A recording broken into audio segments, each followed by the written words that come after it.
Good morning. She did.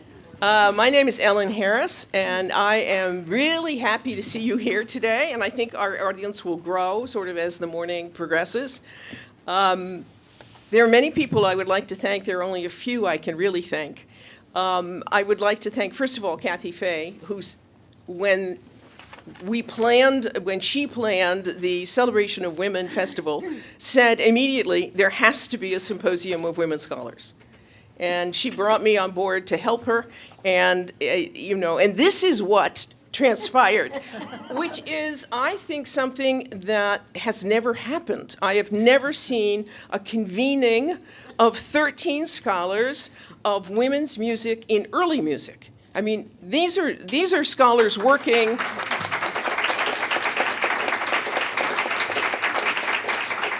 All of them working on women's music before 1750. It is astonishing to see this row, and I hope we get just still pictures of this, because it is extraordinary to see. And I need to thank the panelists for coming, because I'm enormously grateful. I cannot wait to hear everything they have to say. I would also like to thank you for coming, of course. And I need to make a very special thank you to Claire. Claire Fontijn and I were the co-organizers. Claire and I worked very closely together. She not only carried her burden, but she frequently kept me on track. So I really have to thank her very, very much. I think it would not have been the same without having the two of us working together. So thank you, Claire.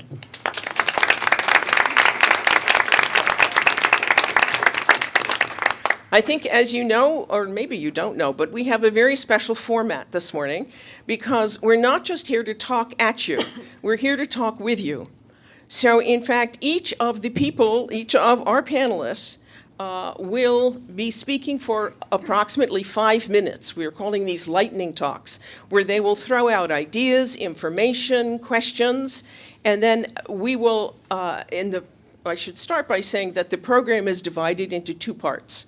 So there will be a break in the middle of the morning. So we will have a break around 11:15. And in the first part of our panel, the papers will be focused in a general sense on French music. And in the second part, in a general sense, but we also have Amsterdam and various other things happening, will be Italian. So this is how the mornings, part 1 and part 2, have been set up. But in each part, we will have all of the women who are speaking in that part give their talks, each one of them, all of them in a row. So we will get all of the lightning talks. And then we will have discussions, I think, among ourselves. I think it will be wonderful to hear these women talking to one another about their scholarship and sort of eavesdropping on this kind of scholarly conversation. But then I do want you to enter the conversation, and I encourage you to do so. When you do, please come up to the microphone. Because this is being recorded, and we need to make sure that your words are heard. And so please do come to the microphone so that we can understand what you're saying and that it will be recorded for posterity. So with that, I think we can move on and begin our morning. You have in front of you, I'm not going to make introductions, but I hope you've picked up a program. And the program gives you the names of the speakers in the order in which they're speaking, with short bios. So you can look them up online and get long bios, but their short bios are in front of you in the order in which they're speaking. So please do, count down, and you'll know they're actually sitting in the order in which they're speaking. So that should help. And with no further ado, we will welcome our first speaker. Can you hear me? Yes? Okay. Thank you very much, Ellen, and I want to thank Ellen and Claire for bringing us all together so magnificently. Hildegard, Francesca Caccini, Barbara Strozzi, and Elisabeth Jacquet de la Guerre. These are the names of composers who are featured in this week's Boston Early Music Festival. Despite the social strictures of their time, they all achieved recognition by their contemporaries. Many of you have heard of them. Indeed, every current textbook and music appreciation course includes these important figures. But that was not the case some 45 years ago, when first banished from the history of music and then belittled by the musical establishment, they were finally brought back to life, thanks to the efforts of pioneering scholars and performers who, bucking the system, and I mean really bucking the system, wrote about and played their music for the first time in centuries. You will be hearing more about them, as well as other early modern women musicians, from our distinguished panel. But I want to set the stage very briefly by mentioning how these composers emerged from obscurity to become the important figures they are today. We begin in the 1970s, when, during the height of the women's movement, Linda Nochlund's landmark article, "Why Have There Been No Great Women Artists?" and Joan Kelly's "Did Women Have a Renaissance?" became a call to arms for we young, yes, we were young at that time, women musicologists. In that heady time, the late Jane Bowers joined forces with Judith Tick, who I would just like to, she's right here, I want her to stand up.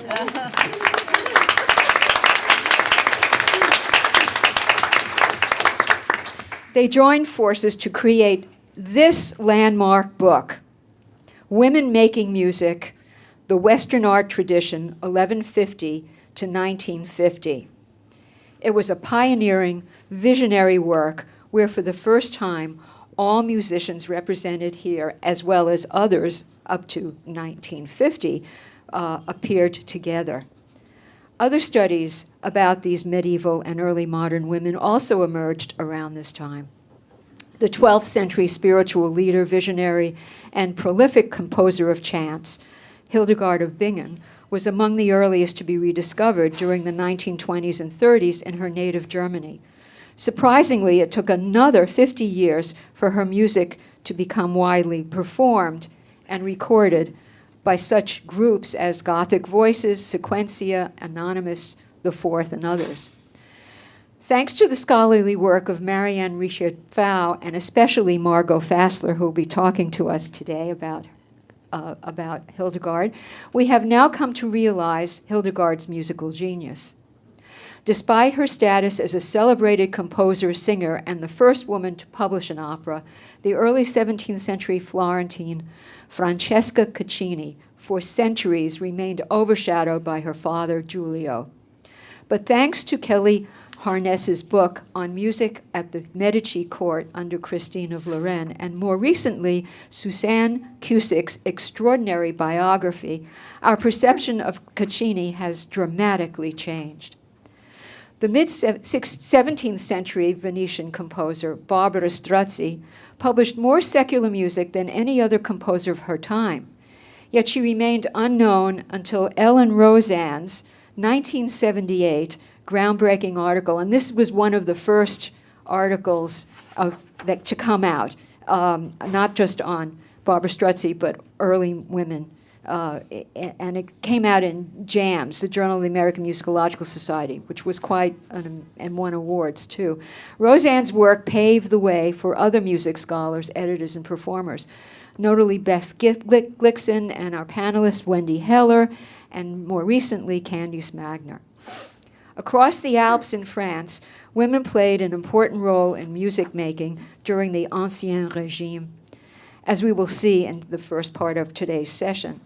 Among her contemporaries, Élisabeth Jacquet de la Guerre distinguished herself not only as a gifted harpsichordist, but also as a composer of a wide variety of both vocal and instrumental works, including her opera Céphale et Procris, which will be performed this afternoon. None of this would have been known today without Edith Boroff's pioneering 1966 biography, followed in the next few decades by the work of such scholars, among others, as Carol Bates, Catherine Césac, and Mary Cyr. By putting early modern women musicians on the map, all these groundbreaking studies not only paved the way for others, but also helped to create a vibrant, exciting field which has continued to remain an influential force, not just in women's studies, but in all musical thought to the present day. Thank you.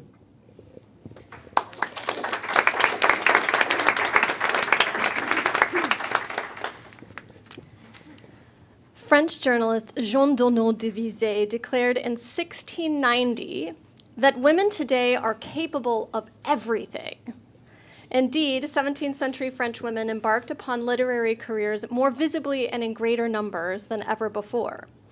As we might expect, Visé's enthusiasm was not a universal feeling. Women writers faced enormous odds to be respected in a culture that still largely revered classical models. Even when not treating ancient subjects, critics measured women's writing against classical Greek and Roman works, especially during the literary debate known as the Quarrel of Ancients and Moderns. The quarrel officially began in 1687, although scholars had been formulating some of its arguments since the late Renaissance.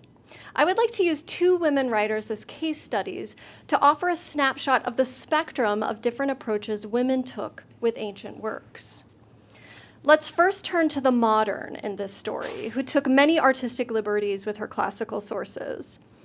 Among the achievements of an almost 3-decade-long literary career, Louise-Geneviève de Saintonge was the first woman to write libretti for operas performed in Paris. While opera was considered definitively modern, both of Saintonge's libretti adapt episodes from ancient epics. Her first opera, Didon, was drawn from Virgil's Aeneid, and her second, Circé, came from Homer's Odyssey. Her modifications, however, were substantial, providing ample opportunity for music, dance, and spectacle. For instance, Virgil's Aeneas unwaveringly resolves to leave Carthage to found Rome. In Didon, he defies Mercury's command to go, staying with Dido until he's forced to flee in a hail of lightning and divine wrath. In Circé, Odysseus doesn't leave amicably to return to his faithful wife Penelope after a 20-year absence. Rather, he's rescued from Circe's cruelty by a courageous female lover. With these changes, Saintonge showcases how men, just as often as women, can succumb to destructive throes of passion, leading one 18th century writer to complain that Saintonge's Aeneas is more often a fool than a hero. Nevertheless, Didon was a great success, and she was invited to present her libretto to the king personally, which she described as the high point of her life. In addition to having native talent, we find that exceptional historical women were a part of supportive and privileged family systems that inspired and encouraged their talents. Saintonge's mother, a Portuguese aristocrat, was herself a novelist and translator, and Saintonge's husband, a Parisian lawyer, encouraged his wife's literary predilections. She also cultivated several patrons, notably as high-ranking as the king's sister-in-law. Now let's meet our ancient, who on the contrary defended faithful treatments of ancient texts as a translator herself. Like Saintonge, Anne Lefebvre d'Acier enjoyed special family support. Her education was atypical even for contemporary men. Her father, a classicist, instructed her in both Latin and Greek. After her first husband's death, she married her father's student, André d'Acier, also a classicist. By her 30s, she was an accomplished translator of Anacreon, Sappho, Plautus, Aristophanes, and Terence, and her translations were some of the most successful of any published in English or French. Contemporary scholars acknowledge these achievements. In 1695, French philosopher Jean de la Bruyère voted for André d'Acier to fill a vacancy at the Académie Française, noting that he would prefer his wife if the illustrious academic body nominated women, which they didn't do until the 1990s. At that point, she had yet to produce her crowning achievement, a prose translation of Homer's Iliad in 1711, which she hoped would showcase his merit after more than a century of poor Latin and French translations.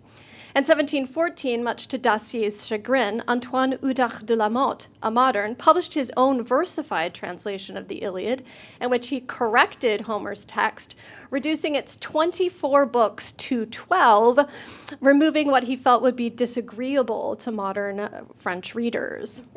Outraged that La Motte would rewrite Homer without understanding the original language, Dacier published a scathing line-by-line rebuke, 614 pages long, where she styled herself not only as Homer's defender, but also a defender of taste and morals against La Motte's Iliad, operas, and novels. In many ways, these women, with their different priorities, set the stage for adaptations and translations we've seen recently. Madeline Miller's best-selling novel Circé from 2018 embellishes and amplifies classical sources to bring this character to life, much like Saintonge. Whereas MacArthur Grant winner Emily Wilson's English translation of both the Odyssey of 2018 and the Iliad 2023 are faithful and erudite, just like Dacier's. Saintonge and Dancier pioneered spaces for women tackling ancient texts. Their fresh insights and perspective ensured an enduring legacy of women in classical studies and the continued resonance of ancient works. Thank you so much.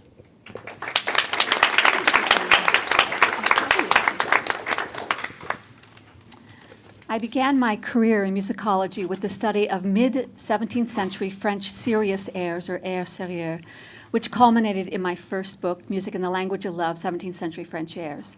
In my study of the repertory, I discovered that women had a major influence on the style and success of the genre. Serious airs were composed, discussed, and performed in the most important Parisian salons hosted by influential women, Madeleine de Scudéry, for example, who was the author of several significant novels and conversation manuals. Although men composed the music, many women, Scudéry included, wrote song texts, and through conversations, the primary salon activity, would edit and evaluate song lyrics and their musical settings. I also discovered the existence of a parallel sacred repertory, which is the topic of my second book, Catholicism as Musical Discourse. As discursive products written primarily for women, sacred songs played an important role in the evolution of the Catholic Reform over the long 17th century and were used to educate and convert lay women to a life of piety. Whether contrafacta of secular songs, which are newly written sacred texts set to pre-existing secular tunes, or newly composed texts and music, sacred songs gave voice to various, even contradictory interpretations of Catholicism.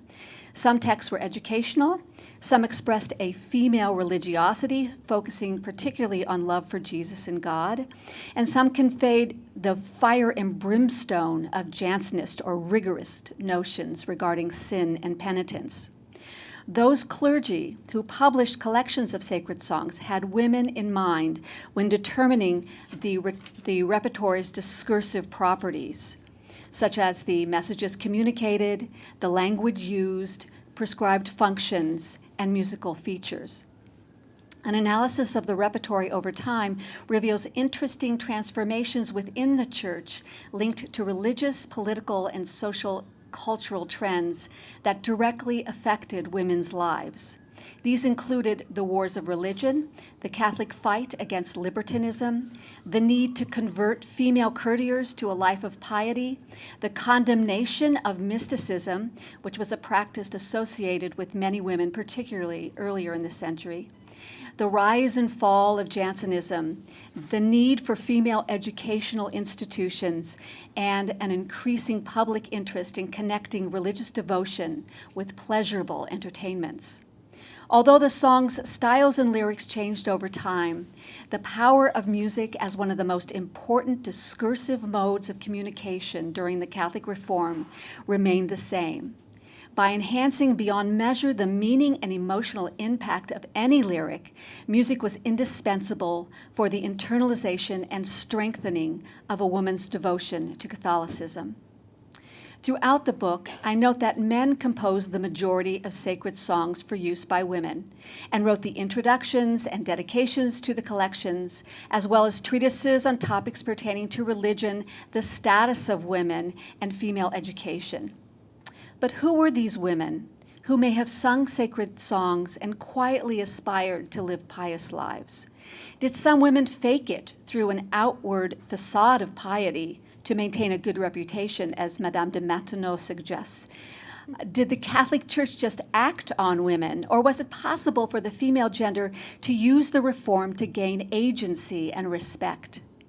Drawing on various feminist theories, the final chapter draws broader conclusions about the effect of the Catholic Reform and the role of sacred songs on women's lives.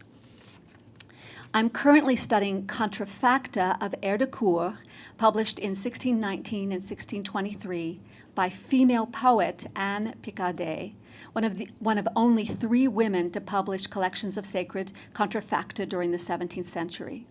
The only evidence we have of Picardet's existence is connected to the male members of her family. Only by reading her sacred lyrics does one gain insight into her inner life, her experiences, her grief over the death of her husband, her attempt to save the soul of her son, her hatred of the Protestants and love of Jesuits, and her emotional search for Christian perfection. Her lyrics are some of the finest sacred contrafacta I have encountered. The poetry is beautiful and insightful and is perfectly suited to the melodies of her chosen secular air de cour, unlike many other contrafacta. When studying Picardet's contrafacta, the following questions needed to be considered, though I would imagine several of these would apply to the study of any female author or composer. First, given that many of the works by female authors were not printed, but rather circulated in manuscript, what motivated Picardet to publish her works? Second, as a female author, what tactics did Picardet use to ensure that her printed works were considered acceptable by men, women, and by the clergy alike? Third, why contrafacta? Fourth, what do her songs reveal about her frame of mind, topics of interest, and her piety? And fifth, in what ways do her editions contribute to what theologians at the time identified as a feminized piety? None of these questions can be answered with certainty, but their investigation not only provides insight specifically into Picardet's works, but also more generally into women's engagement with Catholicism and their participation in the creation of a feminized, pious literature and song repertory. Thank you.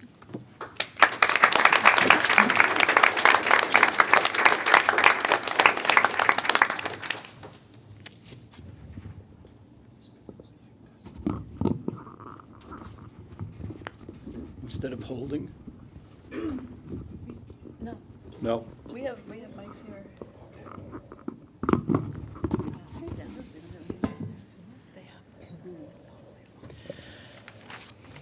Within the extremely standardized framework of the Paris Opera, which had a fixed troupe and regulated the casting of roles according to a very strict hierarchy, I will highlight the atypical careers of female singers with non-standard voices.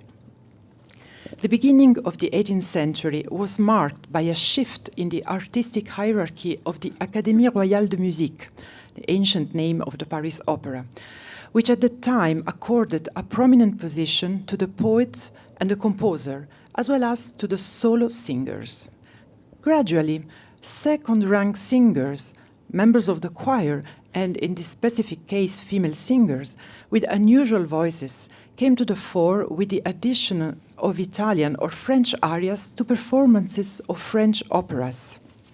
These additions had more musical than dramatic value, since their contributions did not have the breadth of an actual role, but consisted in performing bravura pieces as secondary characters. For instance, commenting on the revival of Lully's Roland in 1709 in their Histoire de l'Académie Royale de Musique, Claude and François Parfait state that, quote, "It was not felicitous, despite a little Italian air that Mademoiselle Dan sang in the divertissement." End of the quote.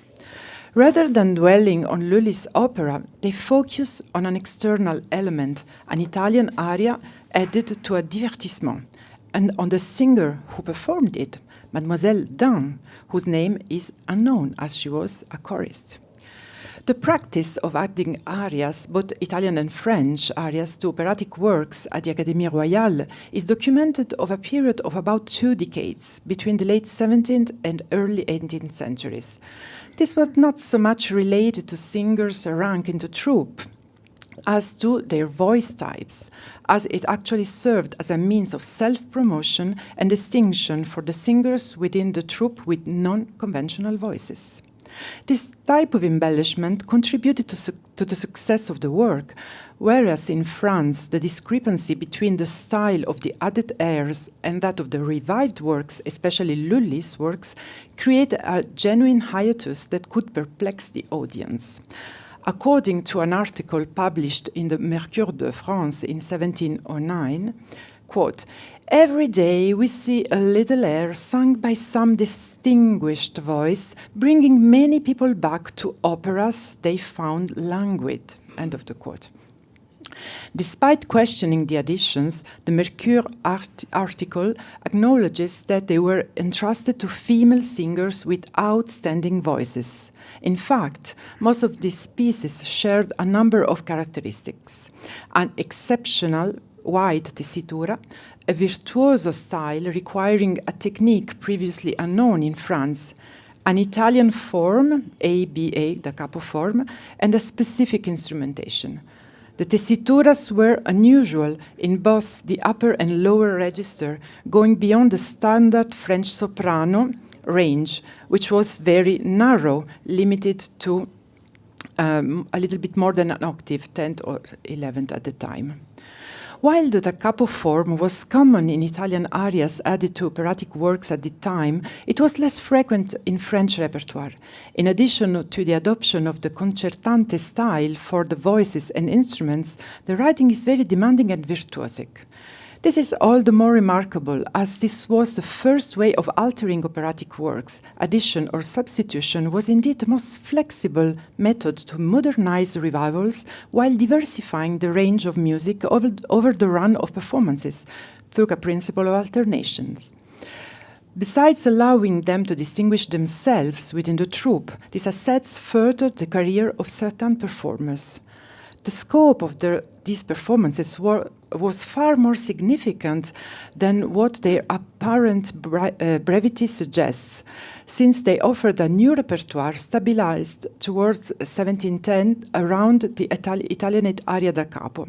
Supported by Italianate composers such as André Camprat and Jean-Baptiste Stuck, singers like Mademoiselle Dan and Mademoiselle Poussin, another singer for whom we don't know the name. Even so, their names, family names, mentioned in the titles of printed collections of added arias, a clear sign that performers had gained an appeal comparable to that of the composers. The increased visibility of certain performers coincided with the evolution of vocal technique. Virtuosity made its entry onto the Paris opera stage and pushed to the forefront voices that had not been sought after or exploited until then, a fact that was all the more singular as Lully had intentionally banished it at the end of the 17th century. The tessitura limits were extended with a predilection for the uppermost register. Following in the footsteps these pioneers of light vocality, female singers consolidated this type of virtuoso role, helping to shape in the following decades and heralding performers such as Mademoiselle Petipa and Marie Fell, one of the most famous soprano of the Paris opera in the 18th century. These performances became a springboard for the careers of certain singers, while increasing their popularity with the public, as evidenced by the lively debates about the merits of their art. Thank you.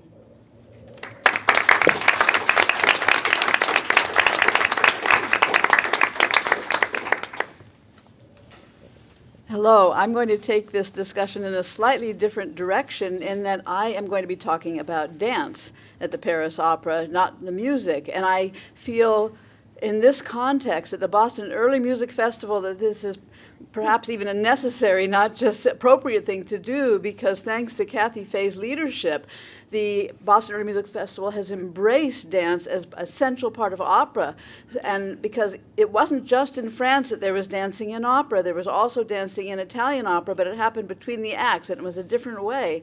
But the Boston Early Music Festival is committed to bringing back that part of operatic life as too, and I'm extremely grateful, and I want to give a heartfelt thanks to Kathy for her leadership on this point.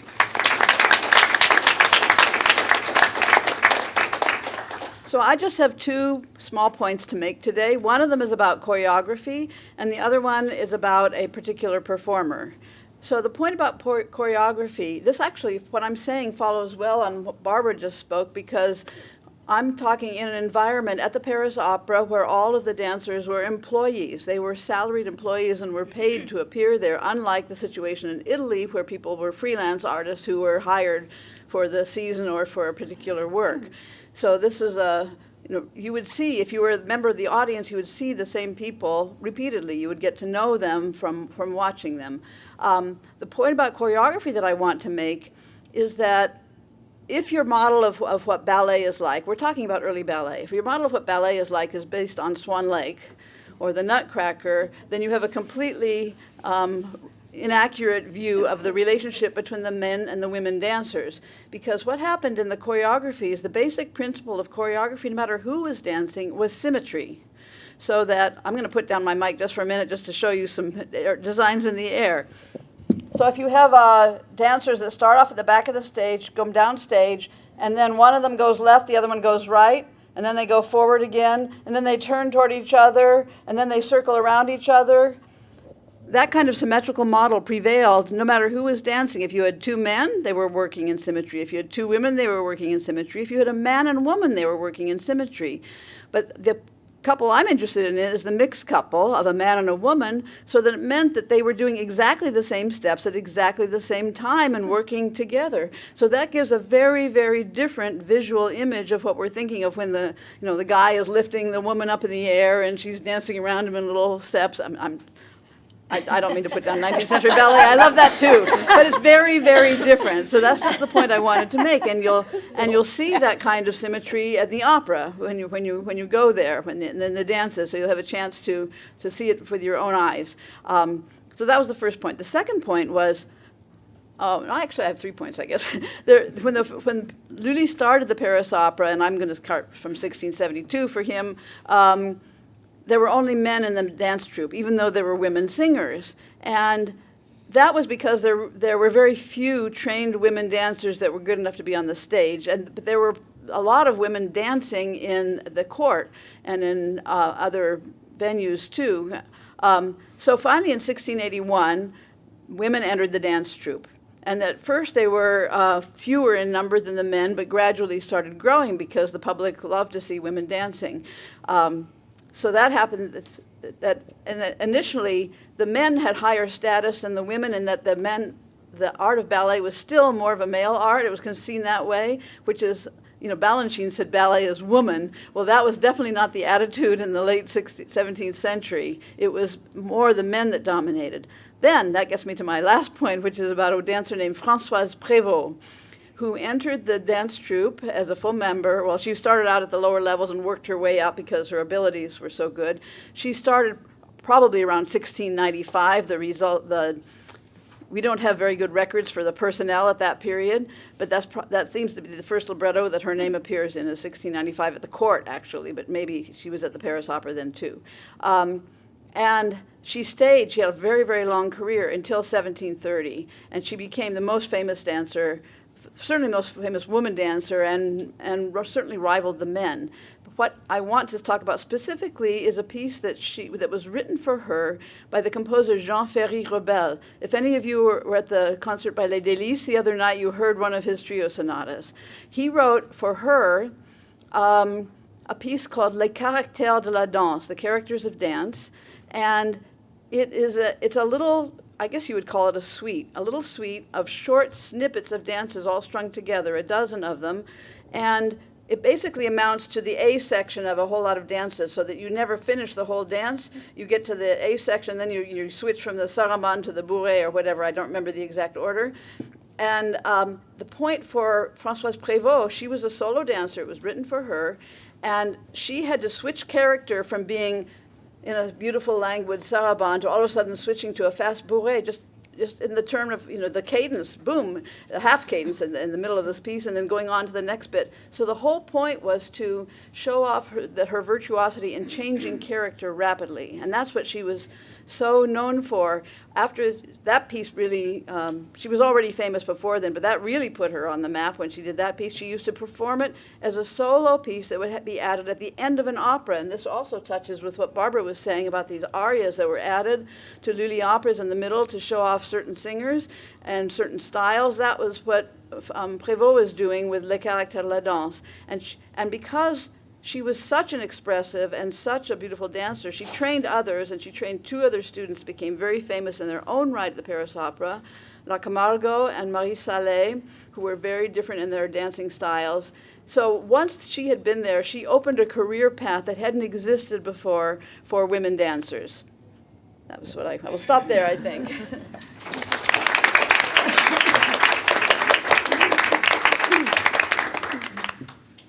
You've come a long way, baby. Please pardon the throwback to the 1970s, but it seems to be an apt phrase to celebrate women in early music, the theme of this festival. This morning, I'd like to offer reflections on the work of Antonia Paduani Bembo, a noble Venetian composing in Paris during the second half of Louis XIV's reign. Her case can serve as a kind of fulcrum with which to probe Parisian and Venetian musical cultures.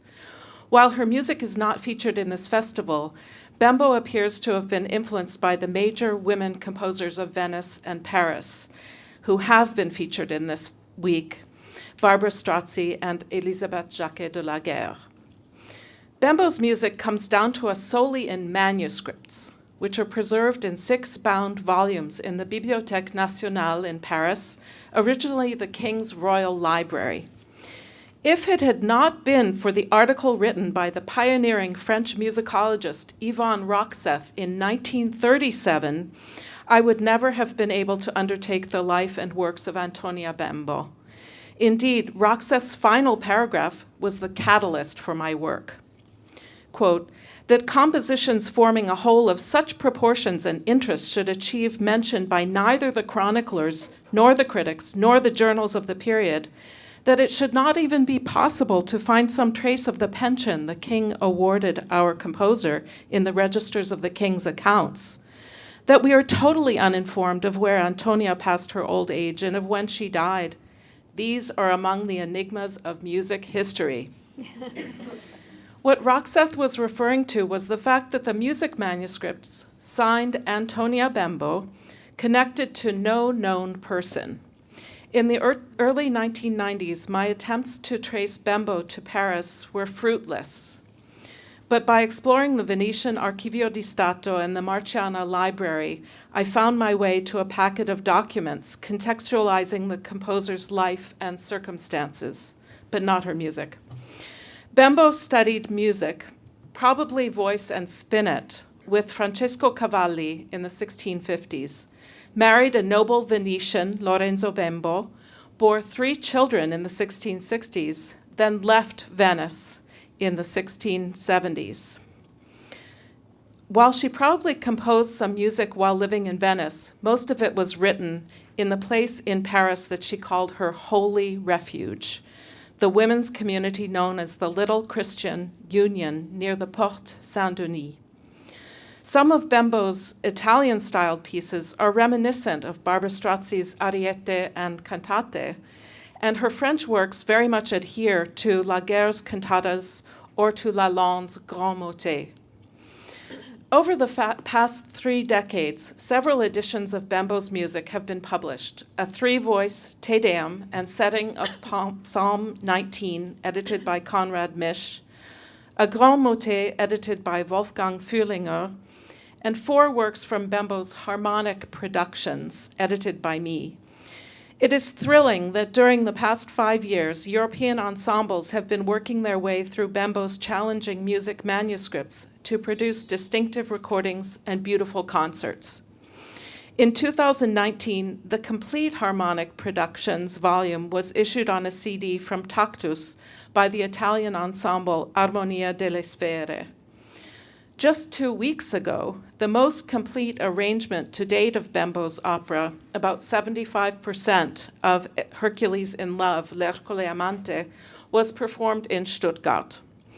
A second performance is coming up in November this year at the Early Music Festival in Herne, Germany, and Il Gusto Barocco will issue a CD of L'Ercole Amante next year.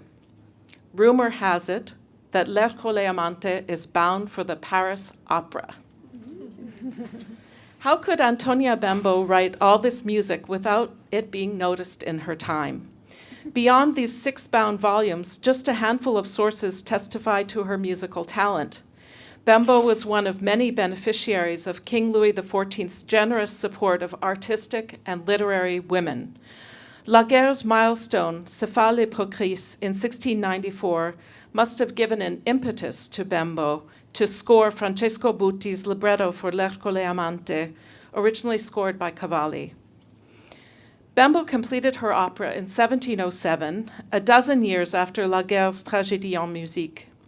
In 1694, both Louise-Geneviève de Saintonge and Jacquet de Laguerre had broken the glass ceiling for women to participate as librettists and composers in the most coveted genre of staged musical tragedy. The festival's celebration of women offers us all an opportunity to bask in a veritable smorgasbord of female contributions to early music culture. At the winter meeting of the Banff Corporation, I was struck to hear the artistic directors state that they had found enough material for several early music festivals devoted to a celebration of women. It is exciting to realize that we live in a kind of golden age when we can readily obtain biographies, scores, and recordings of women's music, and performances, of course. I'll leave you with that thought as we invite questions from the audience.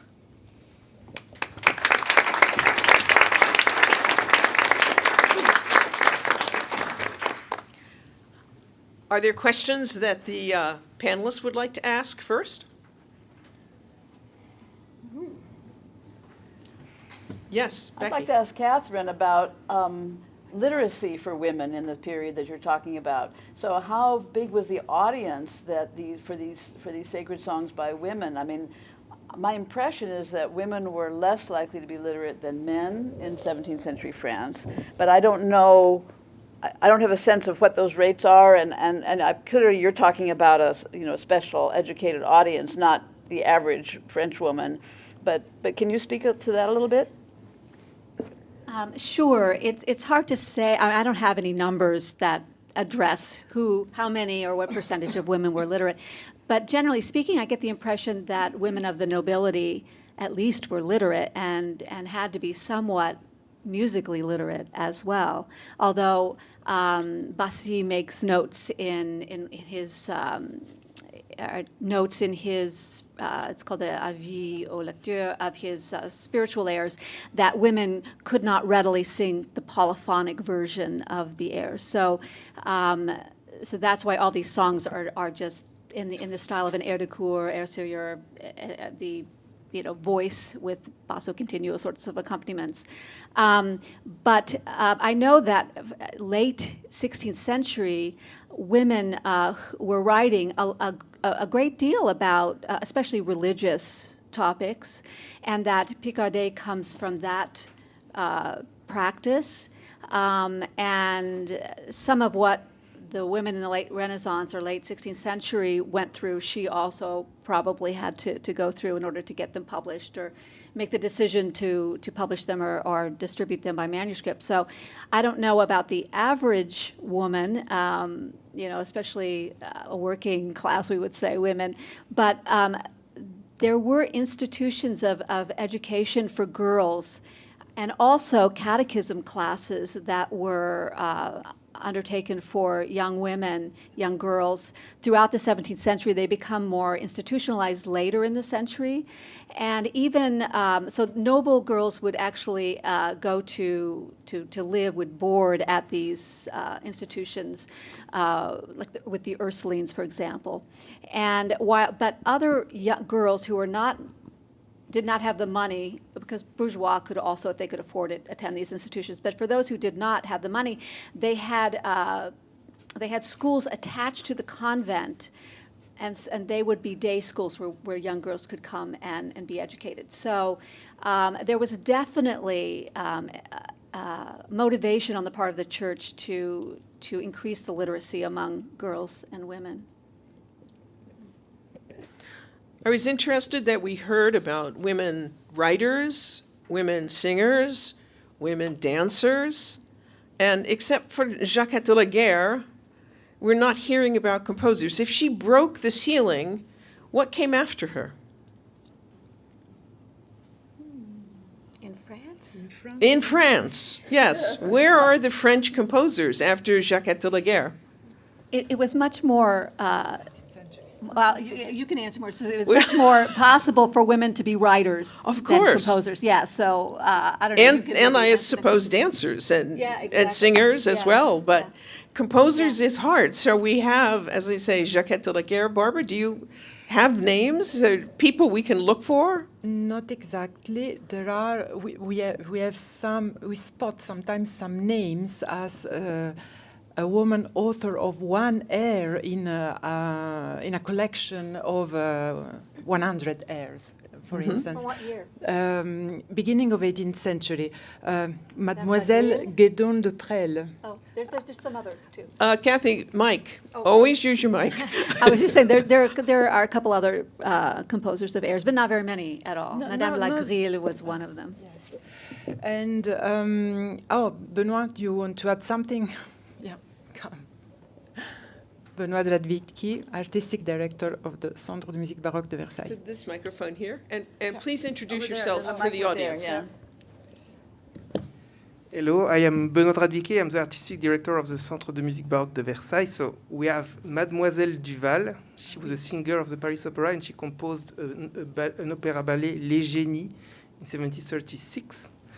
It has been published and we just recorded it last year in Versailles. There is also Adélaïde Henriette Villard de Beauménil, who composed Les Saturnales in 1784, I think. It's one act from Les Fêtes Grecques et Romaines by Fuselier. And, but both of these operas did not have a great success, but both have been published. But in fact, these are the only operas we have with Jacquet de la Guerre, so we have only 3 for the full Ancien Régime. That's not a lot. All right, thank you, thank you. Why, is there a cultural reason that we do not have more French women composers in the 18th century, late 17th century, than we have in Italy? I was just going to say that we have kind of a rise of women composers towards the French Revolution because it was seen as acceptable if their husbands had passed away or they were widows and they were raising children and they needed to make money. We also have Gratry, who taught several women composers. So again, it's this culture of unfortunately, the prominent men in women's lives, that they gave them access, then they had support. And so we just see a rise closer to them. But I would also say maybe possibly Madame Favart, the wife of Charles Favart. She may have been responsible for what became Mozart's first opera, Bastien und Bastien. So there's a possibility there in like the 1730s and 40s. But you raise the issue of the relationship of marriage to women being able to work independently or to actually have any kind of career. And when a woman becomes a widow, she returns to the role of a femme sole, that she, again, has independence and agency. Yes. So it's very interesting to hear that. And it was true of Saintonge as well. She wrote her operas in her 40s, which I love, but she was a widow at that point. Yes. Yes. I think it might be a mistake also to think about the art of the contrafact as something that's not a form of composition. Because certainly in the period that I work, in the Middle Ages, it's the most important one. And you can be good at it or not good at it, but it takes an incredible amount of skill to know a particular melody, to fathom it out, to parse it, and then to choose a text that fits well with it. And so, I was thinking about Catherine's instances that she has. I think that's not that kind of composition should not be denied in the history of how women have contributed to musical repertory.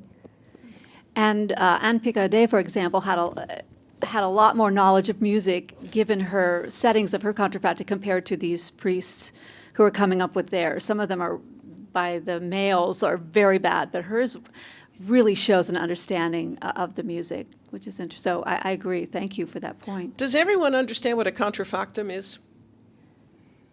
Yes? I'm seeing lots of yeses. No? Okay. Do you want to explain again what a contrafactum is and maybe give an example? It's when an author, composer takes a song that is, and doesn't even, in my case, it's going to be a secular song, removes the secular lascivious text and then writes their own sacred text to be sung by that same tune. So it's just substitution of one text for another. I don't know, and do you have a more expanded definition than that, maybe? Yeah, it also totally reformulates, or can, the original music, and it can be profoundly symbolic. If a melody, for example, has a particular association, and then you set new words to it, you can play around with its original association, sometimes with great humorous effect. And Ellen? Yes, I was going to say. Microphone. I was going to say that you know a couple of Italian composers, but there are not so many Italian composers either of the 17th century. You know Caccini and you know Barbara Strozzi because of the hard work of some of the people around here. But who else is there? I mean, it's. If I may ask a question and make a comment. Yes? Can you just yes, of identify course. yourself? Thank you. My name is Laura Gutierrez, and I'm with La Donna Musicale. Our mission is to perform this music. And the comment is, previously you were talking about Jacquet de la Guerre broke the ceiling, but nothing else happened. But we have to remember that things are not isolated. Louis XIV dies, the court changes, and we really find this breaking of the ceiling is in Italy with Enlightenment, and then several opera composers there later on. But so that's the comment. The question is up for the panel is that we have in the Psalms, in the Antonia Bembo Psalms, she uses Sophie Cheron's text. She translates from the Hebrew the Psalms of David, and Antonia Bembo uses it to create her psalm, her music. So my question is, have we been able to trace more connections between this collaboration? How was it that, it was published, so Antonia Bembo could have seen this piece of publication and get inspired without getting to know Sophie Cheron, but were they really isolated? Because this is the thing that we always see. We see the composer isolated. But what are the connections between the composers and the writers, for instance? And I'm sure the expert of Antonia Bembo here can enlighten us. Yes. Thank you. Well, the connections among the women are very interesting to me, and I'm sure that Bembo was following in La Guerre's footsteps, and I'm sure there was a collaboration in Paris that was not the huge Paris of today, but a more intimate city, where she would have known Élisabeth Sophie Cheron, who Lowry mentioned. And Élisabeth Sophie Cheron was a musician, and she was also a painter, and she painted with her apprentices during the day and then adjourned to play viola da gamba in the evening. And so these musical communities, I think they're strong connections, but we just don't have the actual glue. We have more conjecture. So that's, I think, a really important point in going forward with the scholarship is to look for these connections. So thank you so much for that. Yes, Peter, can you come to the microphone?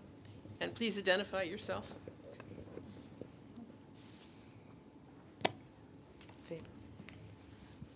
Hi, I'm Peter Faber. I'm a BEMF board member. but more importantly, was the husband of a very, very brilliant woman whom Ellen knew, who died a few months ago, unfortunately, but who had to struggle to be taken seriously at a large accounting firm where she worked for many years. And my question is, I've been interested in music for many, many decades. I had never heard of many of these composers until relatively recently. And I wonder whether there has been any research done on the phenomenon of why these people were ignored by musicologists and historians. Jane, are you going to? Well, since I'm part of that ancient history, I should say, women were denigrated. You know, that's just the point. Through even during scholars during our time, and when I say that the 70s began it, the example of this book, which is the first thing that we mentioned, it took 10 extra years for this book to be published from when it was brought to publishers. It was rejected because it was not scholarly enough, these topics were totally unimportant. I mean, the irony is this book became a mainstay and is still in print to this day. And we're talking, 86, I guess it came out. So we're talking 40 years, I guess, almost 35, 37 years. So that's just one small example of what happened in this field. A lot of the women here, the older women here, did not begin working on women composers. We began by studying what our teachers, who studied with German musicologists, wanted us to be taken seriously. And another small anecdote, if I may, I hope you don't mind, Ellen Rosan. The Strozzi article I was talking about was given in 1976. This was the first time at an American Musicological Society meeting that there was a session on women, the first time. And Ellen Rosan gave her paper at this meeting at the same time as next door, she'll laugh, because I was sitting next to her, someone was giving a paper on Beethoven's Ninth Symphony. And we had a very good audience, and Ellen and I were wondering whether anyone would take what we were talking about seriously or not. Of course, what happened is history, and what we've done is very important, but at that time, it was totally denigrated or unknown, totally unknown. I should say, by the way, I took a survey course in music history at Swarthmore in late 1950s. And the professor took the women students in our class very seriously and really responded to their ideas and treated them without any prejudice at all. But not one woman composer was mentioned in that course. And Thank you both. and take what was just talked about and go back 300, 400 years and more, and it was even, I think, much more difficult than it even in our generation, where it was difficult. I was told by, and I won't say where I went in my doctoral program, I was told that generally we were told, do not dare do a dissertation on anything that has to do with women. And somebody was even wanted to do one on dance, and that also wasn't even acceptable.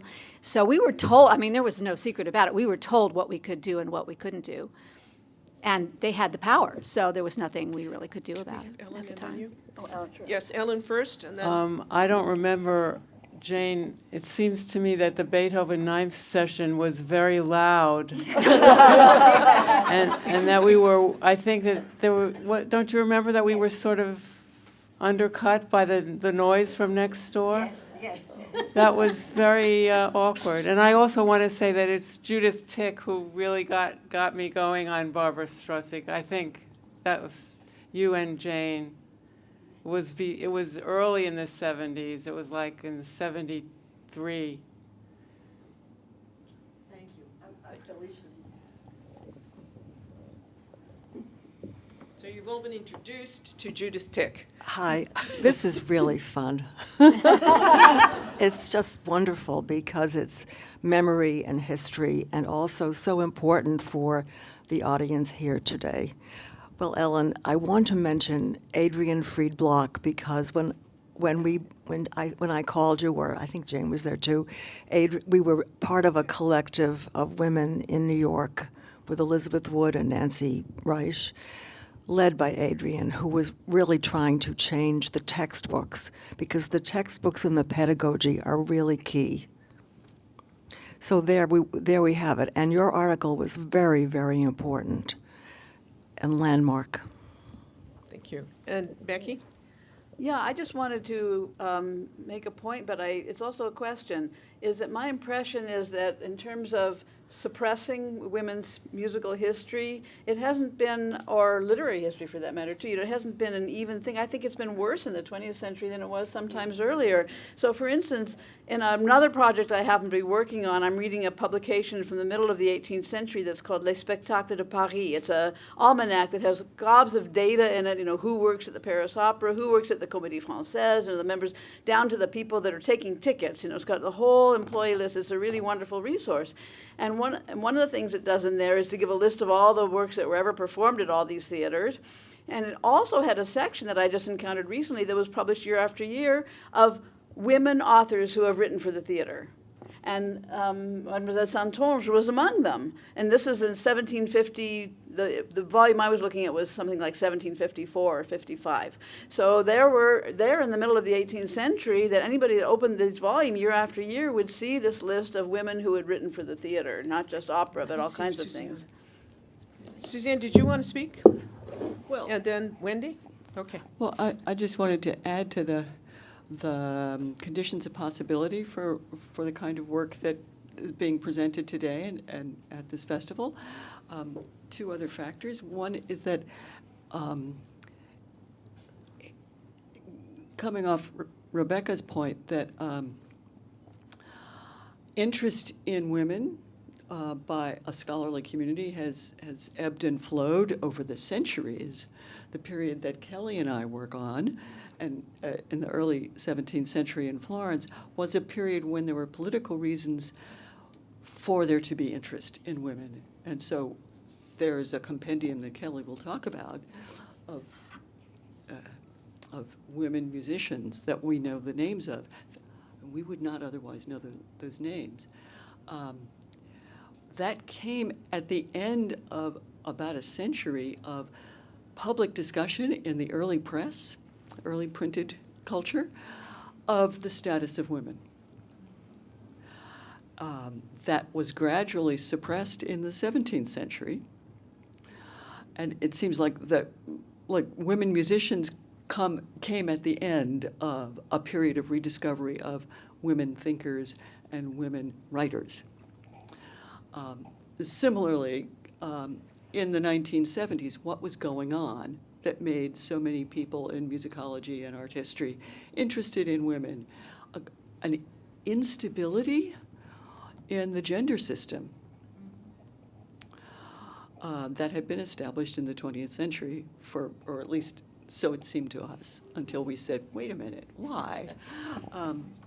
So there's that. And then another issue that we haven't talked about yet is the nature of the sources and the nature of the kinds of people we're looking at. One of the big interventions of women making music was not focusing on composers, but focusing on all kinds of women making music, which enabled looking at different kinds of sources. And by golly, there were women composers whose work was in manuscript, circulating in these amateur circles that, by golly, was good. So, like, what you're looking for and where you're looking matters a lot if you're going to recover music, the musical lives of women. Wendy? There's a microphone right here.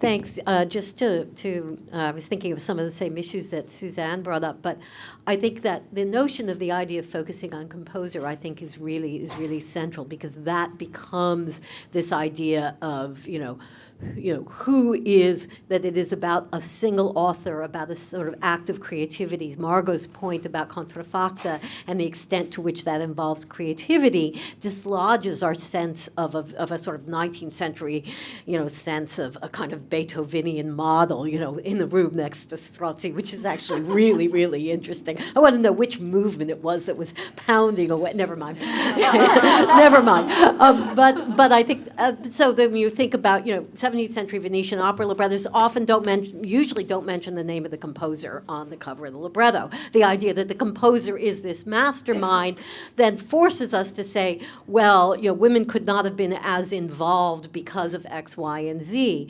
So, Barbara, you're hinting to us about this wonderful sense of these female singers who are singing in a different style and attracting the attention. The idea of women librettists, all of that, I think, is really important. I think one of the interesting things with your initial question, Ellen, of the sort of France and Italy, is that, we don't have a lot of women composers at the end of the 17th century, early 18th century anywhere, really. In France, though, there does seem to have been Italy is somehow more libertine in a certain way in certain places than Venice, but France, I think, for Bembo, she had opportunities she probably would not have necessarily had if she'd stayed in Italy. I mean, that's one of the interesting questions, is like, what if Bembo had stayed in Italy? What would her life have been like? And the kind of support that Louis XIV is providing for La Guerre, I think that context happens only sporadically in Italy, because you've got all these different political systems. So again, whether you're in Venice, whether you're in Florence, whether you're in Rome, Rome is strange, because on the one hand, it's a city where we think of, papal Rome, it's so sort of repressive, but it's actually in Rome, in like mid-17th century Rome, where Francesca Caccini was heard, where women were heard singing in these private contexts that I don't think there was an equivalent in Venice except for Strozzi. So every one of these contexts gives us a different story for women, and it's particularly messy on the Italian peninsula, where every place is different, and so that's so hard to nail down. And we have a question, I think, from the audience. Oh, I don't want to interrupt the people who we're here to see, but Joe Nelson, College of the Holy Cross.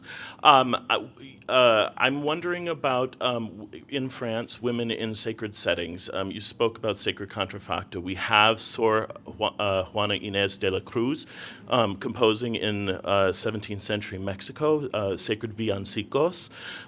So I am wondering, you spoke about music attached to the courts. You spoke about women and their relationships with marriage. But how much independence do we have? Because I'm thinking of that article, Women Behaving Badly, about the nuns.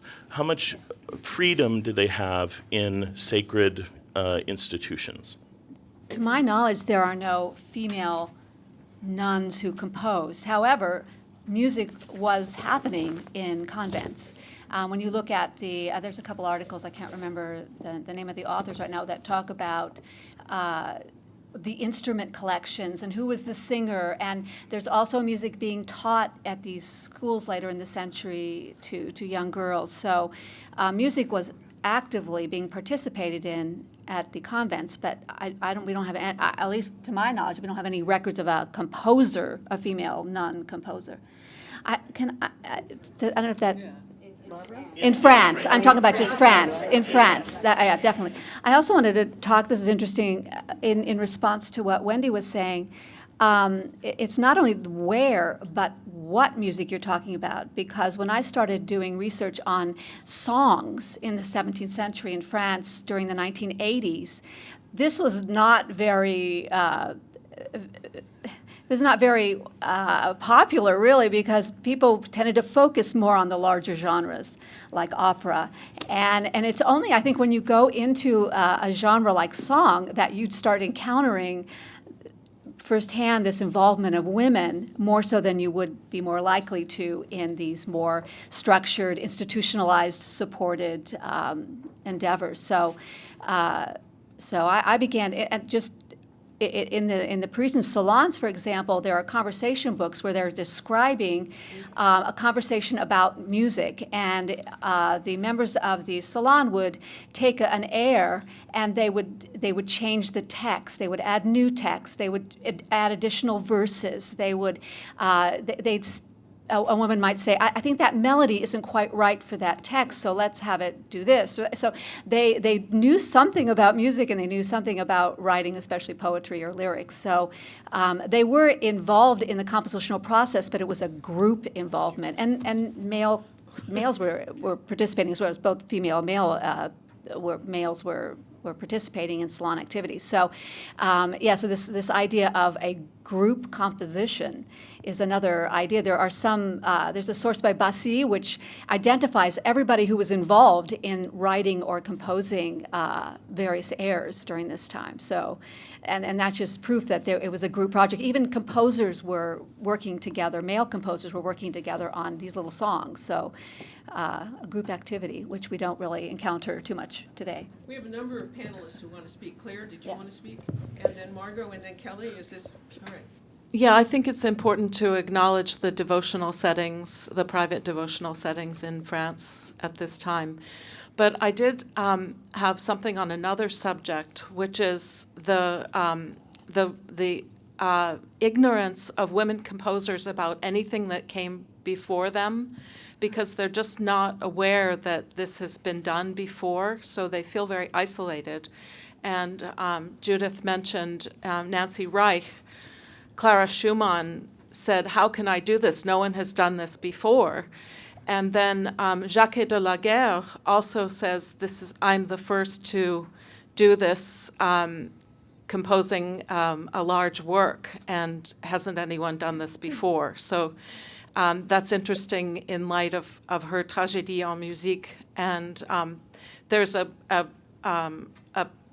work that comes before it that was her warm-up act. And Bembo did the same thing with a smaller composition that was dramatic. And so Laguerre wrote Les Jeux à l'honneur de la victoire. And this piece is lost, but the libretto remains, and we have that in the collected works of Jacquet de la Guerre.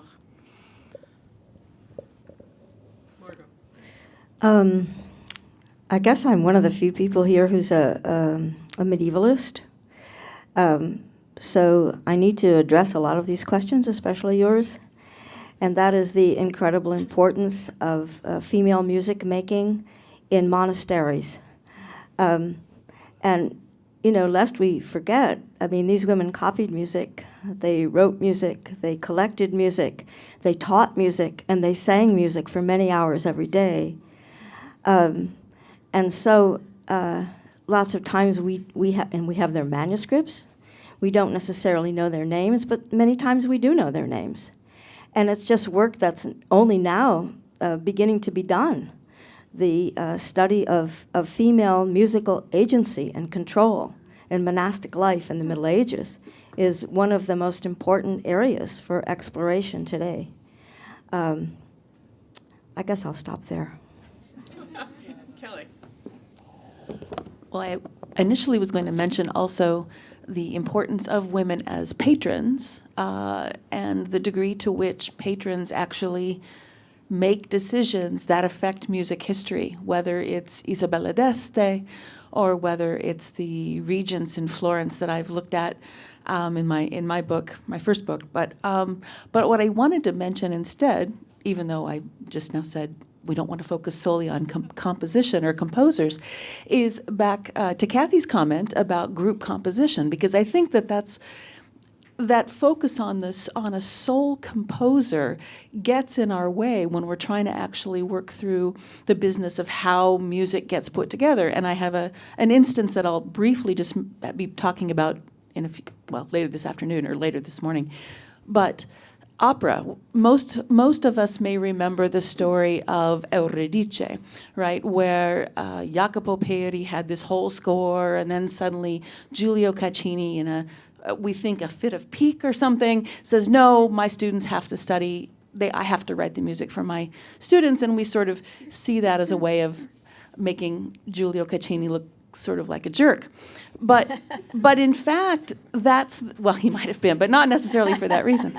But that actually may very well have been the norm.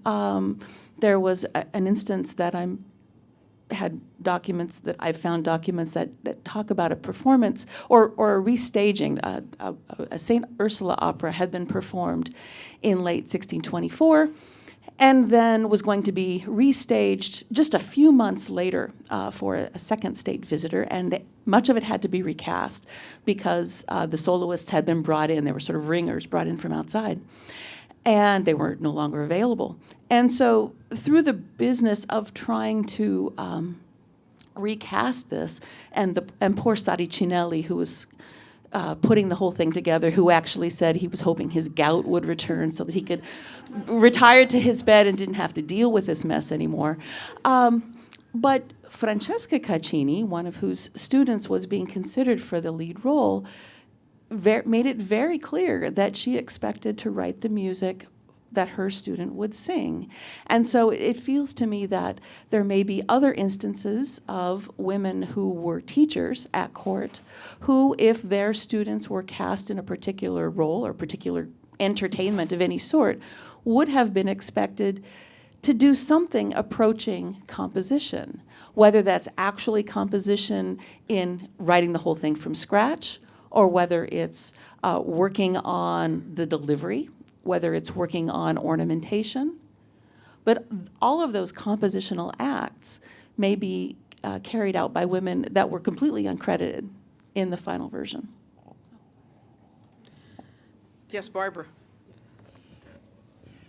May I add something about music in the convents practices? We know one specific case in Paris about Madame de Toscane, who was a princess of the family of Guise. And she retired at the convent of Montmartre in 1760 something. She was formerly the wife of the Duke of Tuscany. Then they divorced, and she went to the convent. She returned to Paris in the convent. This all has been studied by Patricia Ranum, who is a specialist of the patronage of the Guise family and the composer Charpentier. So, Madame de Toscane, she was at the convent in Montmartre, and we know that she had some instruments.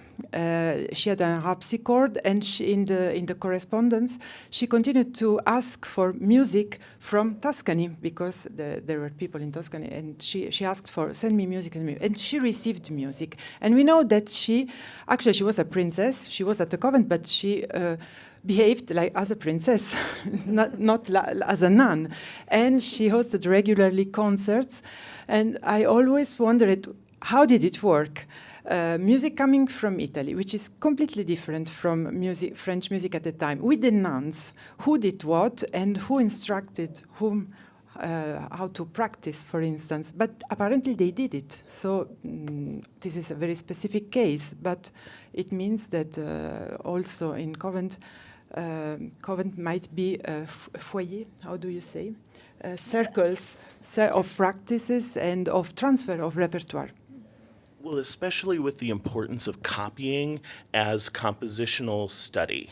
Instead of necessarily, studying counterpoint in the way that we do today, how important copying older works was, and then the circulation of manuscripts as an informal network of musical transmission among non-professionals. So thank you. I'm going to go back to my seat. I think with that, we will take our break. This gives you just a sense of what kind of discussions we're going to be having. You can take about 15 or 20 minutes. I'm told there's coffee in the Washington Ballroom that you can access if you would like it. And you need it to sort of gear yourself up for the second part of the symposium. So thank you very much.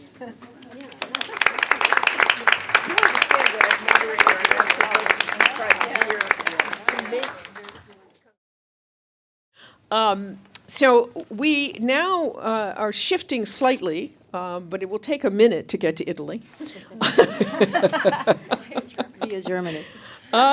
So we will begin with Margot, and then we will have all of the lightning talks as we did earlier this morning, and then we will have discussion and welcome your participation. Can you hear me okay? Fool. Fool! What good is it to you to work? Look to the world, and it will embrace you with great honor. Work and pray, from the rule of St. Benedict, is the command to every Benedictine, and those women enclosed with Hildegard in the monastery she founded in the Rhineland in around 1150 were no exception. In his first speech in Hildegard's play, The Ordo Virtutum, Satan decries the folly of work to these well-born women. In the monastery were the carefully designed workrooms he shunned, one for weaving and embroidery, and the other a scriptorium. It seems from the evidence that many nuns living on the Disibodenberg were trained as scribes. So when they copied Hildegard's writings, they not only worked. This was yet another way of knowing her thought, including the notated music drama and other chants that were created to sustain their theological, liturgical, and musical lives. Like this one, each of Satan's 5 speeches in the play reaches deeply into the challenges of monastic life and encourages breakaway action. The musical power of Hildegard's play is something unlike anything else known to me from the entire Middle Ages. It would be good to challenge this statement today in our discussion. What is unique about it? To begin with, there is direct confrontation between 2 sonic poles, the spoken, Satan can only speak, and the sung, the virtues and anima, the soul, all sing. This dramatic sound study embodies Satan's hatred of human beings. He was Lucifer, the grandest of the singing angels, but fell and lost his voice. Accordingly, God created a new kind of creature to take his place, humans. They too are fallen, but unlike him are capable of redemption. The cosmic struggle between good and evil is the stuff of the play, and the very sounds of it embody this struggle to regain voice, as dramatically worked out in Anima's slow recovery in the D tonal area. Hildegard had complete control over every aspect of her dramatic work, the text, the music, and the liturgical setting. In my book, I argue that the play provides a snapshot of the musical forces at her control, a range of skills from nuns who were capable of simple antiphon-like melodies to the extreme virtuosity requisite for some passages of the drama, and for many of her liturgical chants as well. So the play was made for a particular community, and it's for its theological instruction within the liturgy. One aspect of the drama that demonstrates her ways of working are the laments found carefully arranged within it. All of these are centered in one tonal area, that of E, and utilize both the lower and higher ranges of the pair of scales in E. The first lament introduces the woe-filled cries of entrapped fallen souls. Their music, too, is entrapped, static in quality. After Anima falls into Satan's clutches, she has to learn redemption. She finally gets it in a high-ranging dramatic lament that builds upon the earlier ones but transforms them. Her pain is an indication of her sorrow. The end of the play features a chant sung by Christ on the cross, and he sings his lament in the first person, calling people to come to him. This chant closes the play with the ur sound of suffering. As Christ takes all the woes of humankind, including direct quotation from Anima's lament, onto himself and offers them up. As the community of women sing this final lament in persona Christi, they take on a liturgical role as helpmates to the Eucharistic action referenced in the play. In Hildegard's play, every scene embodies, through mode, pitch, graphically designed rises and falls within the melodies, and the judicious use of quotation, the cosmic struggle depicted musically in the whole, and deals head-on with the challenges Hildegard and her nuns faced as enclosed Benedictines.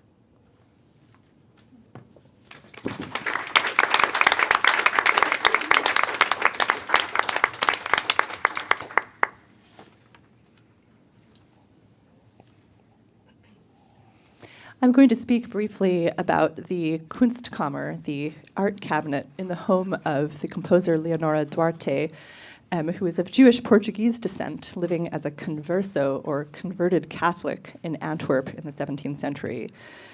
First, I should say that almost nothing directly connected to Duarte survives. We have some testimony pointing to her excellence as a composer and a singer, and we have her music. 7 5-part sinfonias for viols survive. Because she was ethnically Jewish and female, she didn't receive commissions from church or court, and so the existence of her music presents a remarkable opportunity to engage with a marginalized voice and its relationship to the musical canon. Duarte was the daughter of successful jewel merchants who avidly collected art. The Duartes performed music and entertained guests in their Kunstkammer, where they also displayed their paintings. And this space interests me for the potential it holds to inform performance practice of Duarte's music. At the time when Duarte was writing, Antwerp saw the invention of a genre of paintings depicting Kunstkammern in great detail, revealing interiors filled with pictures, instruments, and the literati there enjoying them. Sometimes these paintings are inventories of specific collections, thus they may transmit something of how the Duarte galleries may have appeared. But where the music-making Duarte family is concerned, music and the space in which it was made were synonymous with the establishment and reinforcement of social caste. The Kunstkammer is thus an active space that reveals the power of images and sound to construct and reinforce a personal reality. The earliest theoretical writings on the Kunstkammer establish that juxtaposition of disparate objects encourages the activation of metaphor. Consciously juxtaposed elements are meant to inspire wonder and curiosity in the observer. We see this theorized in, for example, Quichelberg's 1565 treatise on the Kunstkammer. And there are also resonances later in Leibniz in the concept of the theater atlas. We also see juxtaposition at work in a portrait of the Duarte family by González Cox of 1650, a picture that I think references this Kunstkammer genre. Instead of paintings, though, the Duarte siblings are positioned across the canvas. Duarte holds a guitar and is surrounded by musical instruments, at once an object of display herself, but also portrayed observing what is visible and sounded around her. The imaginary landscape in the background of this picture depicts the wilds of nature as a marked contrast to the family's worldly cultivation of art, born of the interiority of the home and of the mind. Like the contemporaneous depictions of Kunstkammern, this picture is also an advertisement. It is a curriculum vitae of Duarte's talents that posits the Kunstkammer as a place in which listening and looking and performing occur simultaneously. Thinking from women's lives, as Suzanne Cusick encourages us to do unabashedly, I therefore muse, what does all of this offer to the performer and to someone like myself who teaches performers to think about history? I've noticed a trend in conservatory education to encourage interdisciplinary collaboration among students, that old buzzword, interdisciplinarity. But often this line of thinking is approached from the present moment. What does happen when we juxtapose ballet dancers on stage with Duke Ellington tunes or Schubert lieder with actors? Well, actually many interesting things. We see the pure creative impulse in the moment of invention, the drastic art of creation. But as we know, any study of women composers in the early modern world must contend with an aspect of structural nebulousness, whether that is religious identity, professional status, genre, lifestyle nonconformity. To rectify this slippage, or maybe because of it, the study of an early modern women composer must be inherently interdisciplinary. Thus, historically informed performance of women composers must be multi-historical, not for the sake of experimentation, but in order to understand. Duarte's music embodies the complexities of the space in which it was originally performed, and there are implications there for performance. A few of her sinfonias contain what I call spaces of sonic observation, or resting points that allow for an embodied experience of listening while performing. Number 3, for example, features a great amount of textural alternation and as a fitting prototype for how the greater plan of collecting and display can be manifested in musical performance. The piece is organized into alternating sections of free fantasia and homophony. The homophonic areas are hymn-like, vertical harmony, simultaneous chord changes, and the perception of space allude to the sound of an organ and simple congregational singing. These aural markers organize the listening experience and invite the performer to contemplate the variety of musical language on display. In their very juxtaposition with the activity around them, these moments can also dictate how notes are attacked, govern timing, and inform choice of articulation. And when we listen in this way as performers, we can fill our concert spaces with a bit more historical clarity.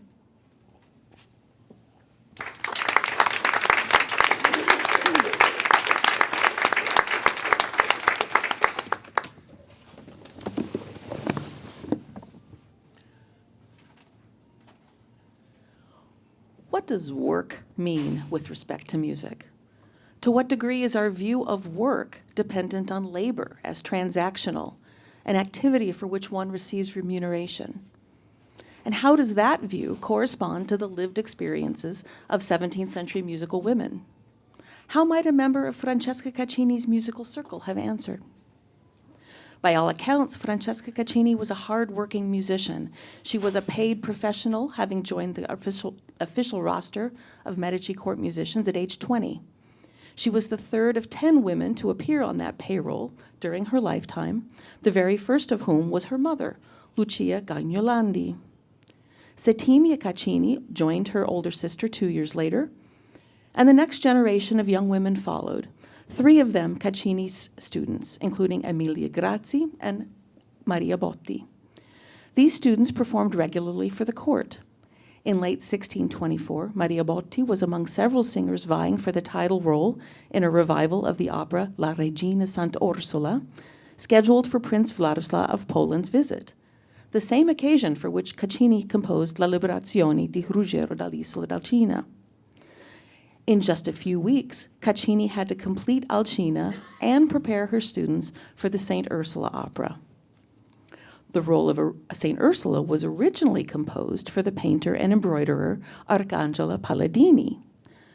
Palladini never numbered among the salaried Medici musicians, yet she performed frequently.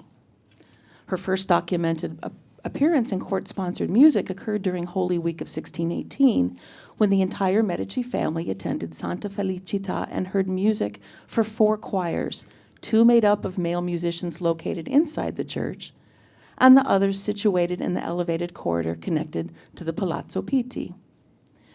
The court diarist named the 3 female singers located in the corridor: Francesca Caccini, Arcangela Palladini, and Angelica Scimarroni, or Furini, another member of the Medici musical establishment. Between 1618 and 1622, Francesca, Arcangela, and Angelica, often joined by Caccini's students, regularly performed for the Medici family, although Palladini is most often referred to as an embroiderer. Yet she was the only one of the most excellent singers of Florence singled out by name in the published account of an Eastertide performance involving 8 singers. Palladini, as Santa Cecilia, Saint Cecilia, sang last, and her compelling use of both voice and gestures to convey the affect of the text momentarily subjected her audience to an out-of-body experience, according to the account. Despite the great value placed on Arcangela's singing, she was never employed in that capacity. Instead, she was rewarded with gifts. In January 1621, the Grand Duke presented her with a necklace worth 100 scudi, an amount equal to several months' pay for a court musician. The brief career of Angelica Palladini serves as a reminder of just how much unpaid musical work women performed. Francesca Caccini would have known many such women, including her stepmother, Margherita della Scala. She also performed with and taught daughters of bureaucrats and nobles. A letter written by Secretary of State Curzio Picena illustrates the interrelated circles in which Caccini moved. This is a quote in translation. My daughter performed a comedy here at home in which 12 young women, most of them noble, and 7 little girls performed. And because the Grand Duke heard that it was something special, he wanted it to be performed once at the palace, in the princess's rooms. And indeed, La Cecchina, that is Francesca Caccini, has composed 3 charming intermedi, and my daughter recited the part of a page, which had more than 300 lines. And thus the time was passed happily. I have also seen large hampers of costumes for comedies or similar entertainments carried to the Murate and to the Crocetta and to the Villa di Baroncelli, where the little princes are. Those hampers, 2 of them anyway, were destined for convents with particularly close ties to the Medici and to Francesca Caccini. La Crocetta was home to several Medici princesses, and a play about St. Catherine dedicated to one of them includes the following stage direction. Here a solo voice should sing, as Signora Francesca knows. Then the entire chorus should repeat the first stanza. Later in her life, Caccini and her daughter Margherita returned to La Crocetta to perform and teach music. Musical women contributed to Francesca Caccini's training, and they influenced her day-to-day life as a musician. Stories of historical and contemporary women possessed of noteworthy musical abilities similarly surround her 24-page biography in Cristofano Bronzini's treatise, and I'll give it in its English translation, on the dignity and nobility of women. Bronzini structured his account so that Caccini emerges as the teleological goal of a narrative trajectory.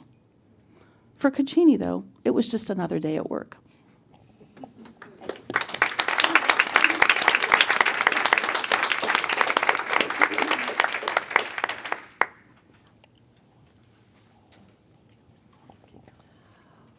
What were the conditions of women's musical work at the Medici court? An enabling condition of women's musical work at the court was the general importance of music as one mode by which the Medici court projected its right to absolute power, an importance that could be attributed to lingering humanistic thought, especially Platonism, the much older tradition of the Florentine Republic to use sound, especially bells and trumpeters, as a means of social control, and in the case of women, the fashion for concerto delle donne at rival principates like Mantua and Ferrara. Unlike the Gonzaga and Este families, the Medici policy was to home-grow women singers rather than compete with rival courts for the best singers in Italy. Thus, Giulio Caccini, Jacopo Peri, Muzio Efrem, and Francesca Caccini were partly paid for teaching music, singing, instrumental performance, and composing to promising young girls from the artisan class. These girls, if sufficiently virtuosic in the whole range of musical skills, could hope for positions at court that would guarantee them a salary, a husband, perhaps a partial dowry, a lifetime of salaried musical service, a retirement pension, and the court's help in finding positions for their children. If they were lucky, as Francesca Caccini and Angelica Sciamarone Furini were, their fathers would pay privately for other aspects of their education. Furini learned the craft of painting from her painter father, and Caccini had private tutors in rhetoric, poetics, Latin, Greek, geometry, astronomy, and astrology, acquiring a deep well of extra musical knowledge that was useful in many aspects of her work. If found to be able, all salaried musicians, women and men, could be called on to compose material for their own performances or for ensembles drawn from their households. Working conditions for women musicians at court were intense, involving stress, frustration, boredom, frenetic work under trying circumstances, the imperative to collaborate, and the opportunity to overhear important conversations. Francesca Caccini began working for her father, Giulio, as part of his household in the ensemble section of L'Euridice that he had composed for the 1600 marriage of Maria de' Medici. She joined the staff in her own right, as Kelly has said, when she was 20, at a higher salary than her father, partly because, unlike a man, she would have few other opportunities to acquire her own wealth. Her letters portray a life full of work, most of it not composing work. Indeed, the category of composer was at best only an emergent one.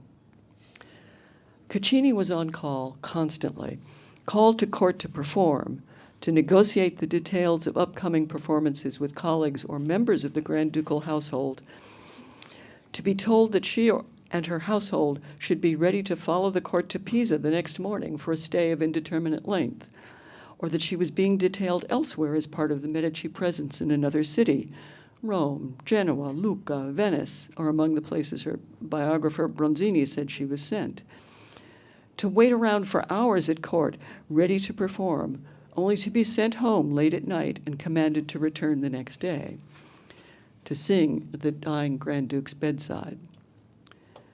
She and the girls who were her pupils often spent entire days at the court among the women, the Grand Duchesses, their cousins and visitors, their ladies-in-waiting, their children.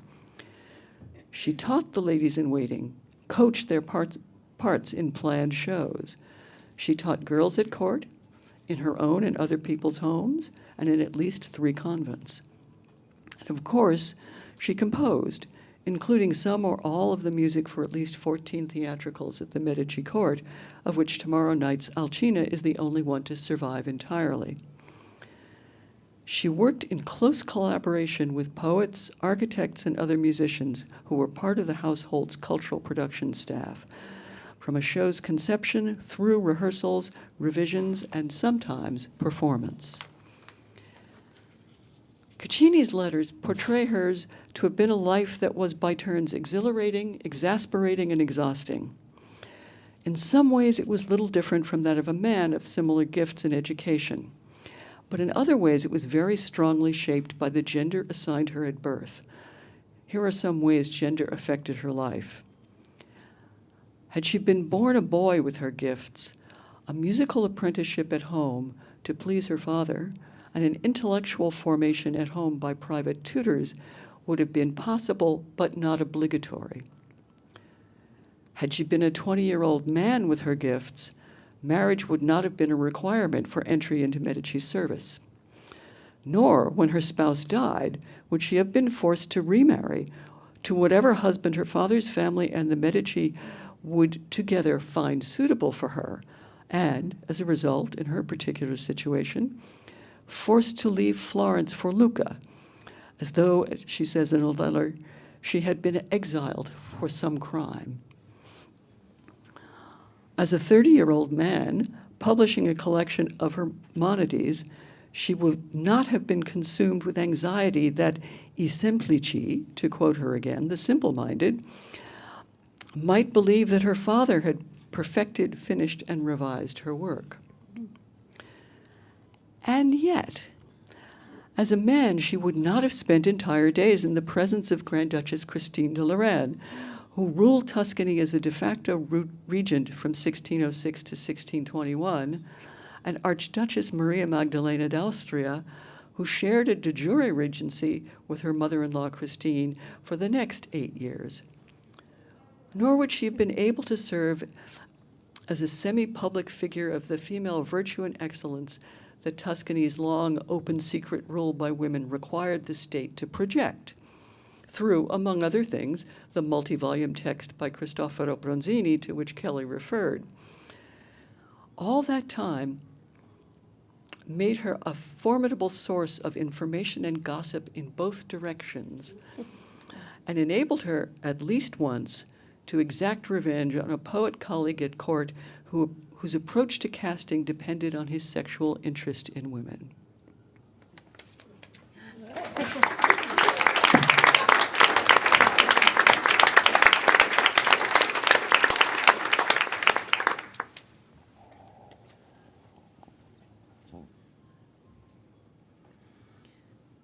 My interest in Barbara Strozzi started back when I was performing music by women composers in the early days, but in the 80s and what we knew then and what was in print. The first time I went to Venice was in 1996, and I said, ooh, I need a project that'll keep me coming back here. How about Barbara Strozzi? But mostly I was interested in the performance aspect. And so I started accumulating information, recordings. There were a small handful at the time, one of them by Susie LeBlanc. When I saw her walk in, I thought, well, that's perfect. There were very few, and there was almost no music in modern type editions. So I created a database. I followed through Dr. Roseanne's seminal research, finding out everything.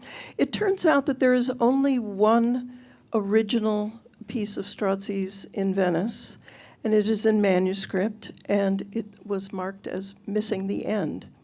But I wanted to see what it was and maybe compare to something else. And in the process, I found the end of the piece, and that encouraged me to maybe edit it or do something. So that started the process of publishing or putting into modern editions, but in a scholarly sort of way, other works of Strozzi's.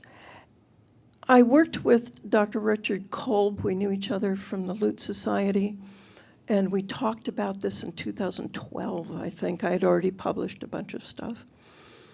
And it wasn't until 2014 that we gave ourselves the go-ahead to actually publish the works.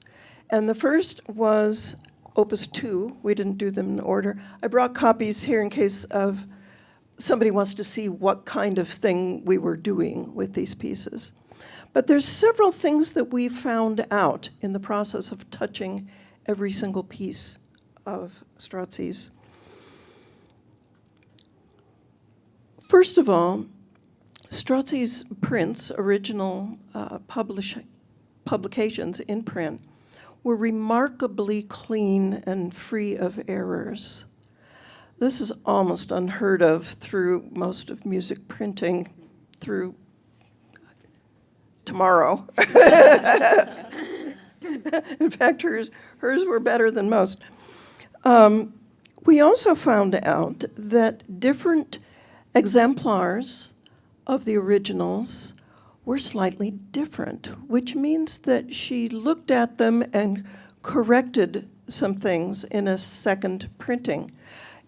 We found this out by accident. We were each using a different facsimile from a different location and argued for about a week about something that we finally sent pictures and said, oh, look what's happening here. Another was in Opus 5, which only has one exemplar and two facsimiles, and the facsimiles are different. I haven't figured that out quite yet, but we'll talk about that later. We worked on this series, which we completed in 2019 for Strozzi's 400th anniversary year. And 7 years is about the time of the main amount of work that she did.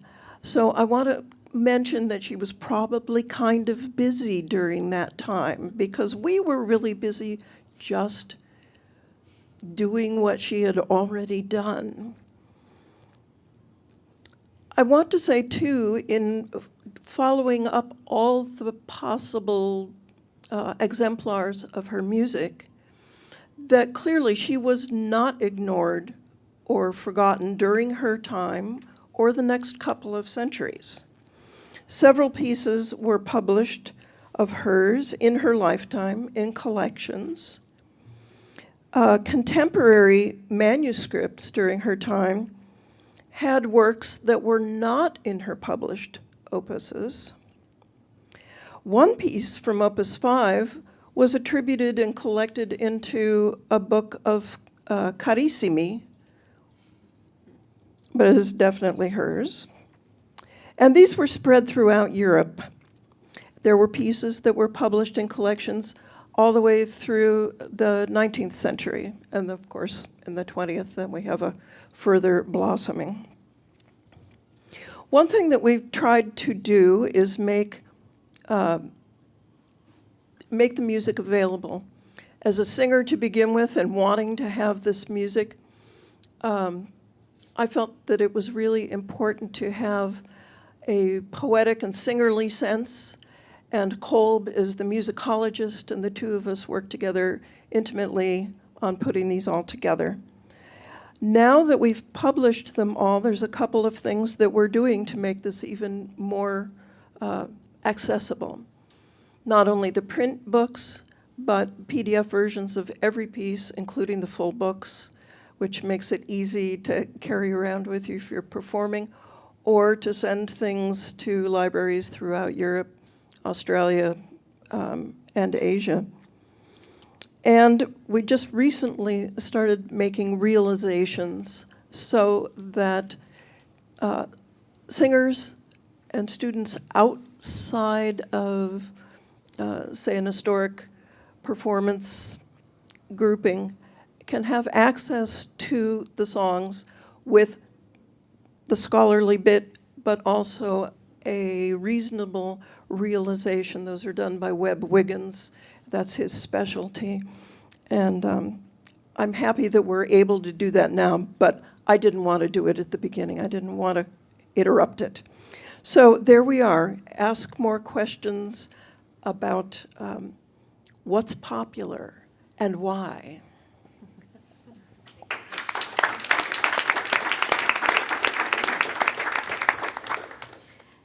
It's a privilege to be here today to talk about the music of Barbara Strozzi, and I'm going to steal 20 or 30 seconds of my 5 minutes to, as the penultimate speaker, to just say how amazing it is to be in this room. We heard from Jane, and we heard from Judith, and some from Ellen about the history.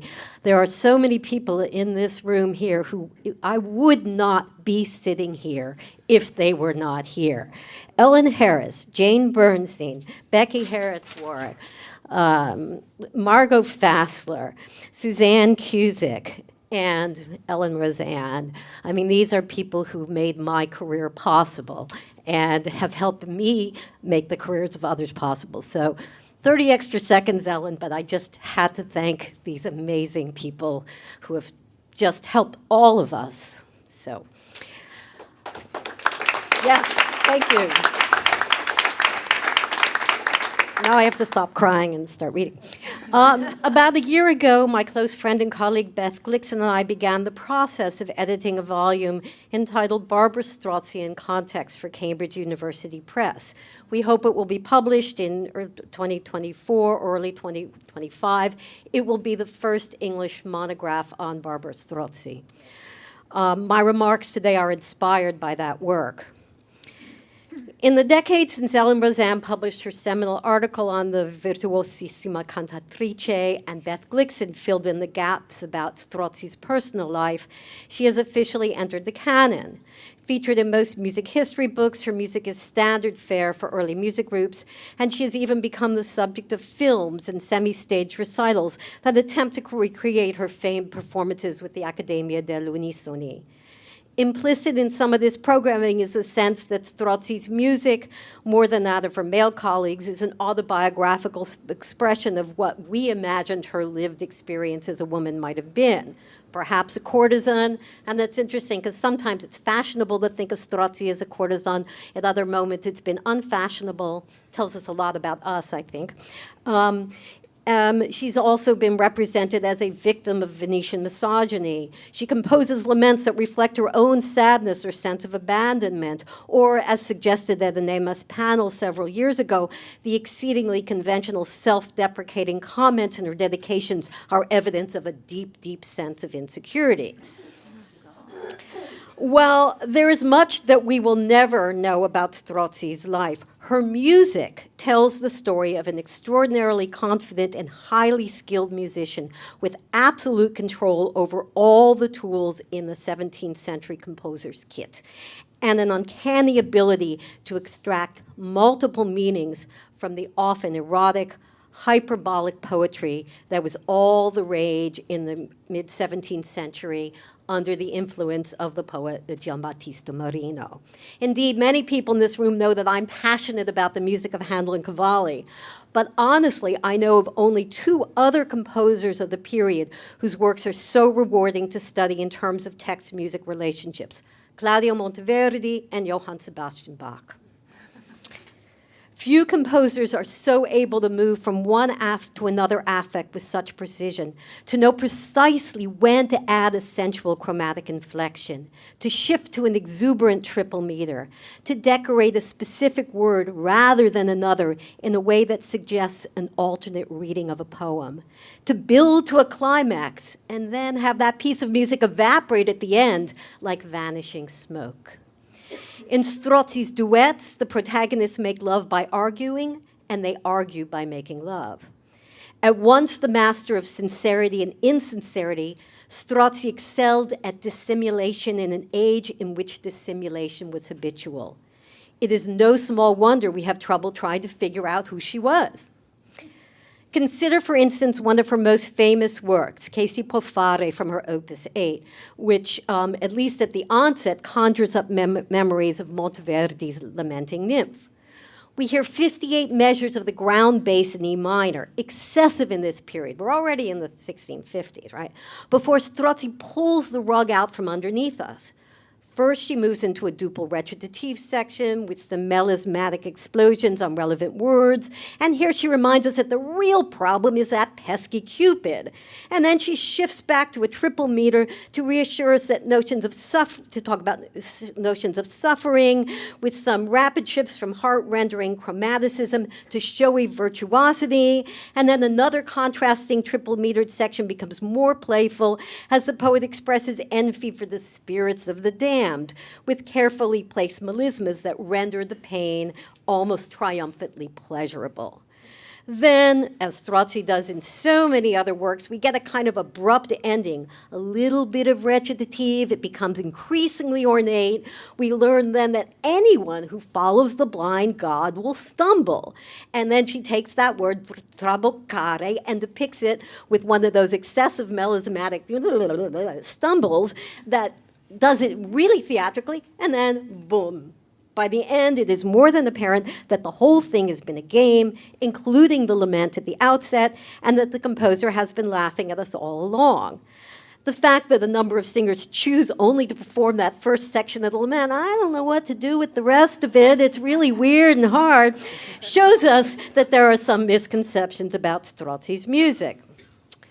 Strozzi's originality is no less apparent in her sacred music, but where the secular music is full of humor, irony, and sudden dramatic reversals, Strozzi's sacred music is remarkable for its utter sincerity, the lack of irony, as if the mask has fallen away. I think, for example, of O Maria, the seventh one from the opera, the fifth book, the exuberant repetitions of the word O Maria, O Maria, O Maria, and this wonderful culminating in the very first minute of the piece, you get then this ecstatic holding of a high G, tumbling all the way down an octave and a half to caress the phrase, O Maria quam pulchra es. It's extraordinarily beautiful. The shifts from duple to triple, from diatonicism to chromaticism, from syllabic to florid text setting, all underscore a kind of innocent passion for the Virgin that brings to my mind works such as Bernini's Ecstasy of St. Teresa. It is all too easy to claim that a previously unknown composer was a neglected genius. But as we look carefully at Strozzi's life and work in editing our volume, it has become more apparent every day that she is indeed one of the greatest composers of her time.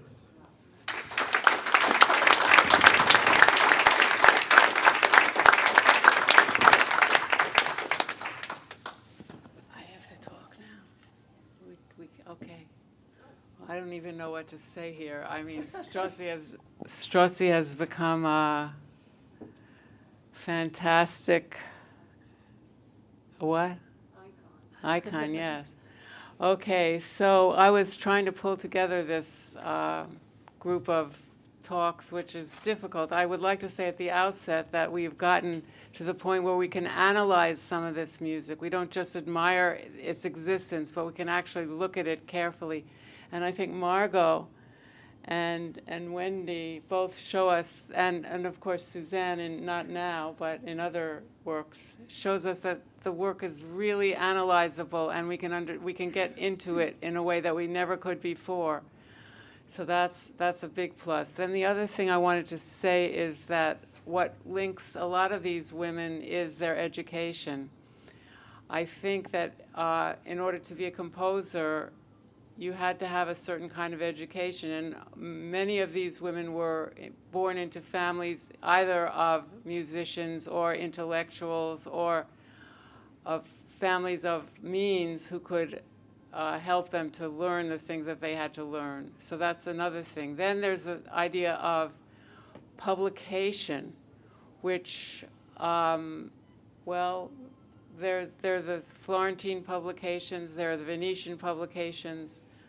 The idea of publishing was a whole other thing that meant that it wasn't sufficient just to perform. You had to eternalize your contribution. That's another issue to think about.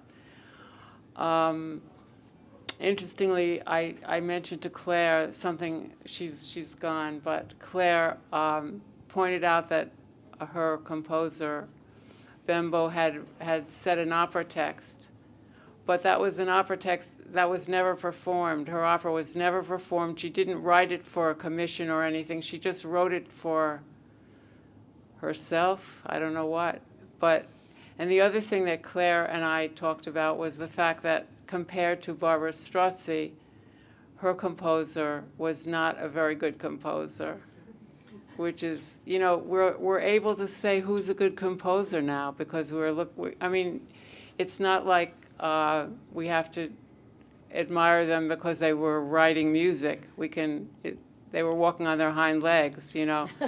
It was, now we have the possibility of really interrogating their music and finding out what kind of qualities it had, and not just comparatively. I mean, Wendy compares Strozzi to Bach, for God's sake, or Monteverdi. But in a way, it's something that couldn't have happened if we hadn't had all this investigation of the sources and the edition and all that. I mean, now it's not enough to be just a musician and a woman. You have to go further in examining the issues. So I think that's very important as an accomplishment of a session like this, to see how the question of just being a woman is not adequate. And we need context for them all, and we're getting them. The idea that you can analyze Margot, analyzing Hildegard's music from the point of view of, you know, the same thing that Wendy does is so amazing to me. You know, really it is.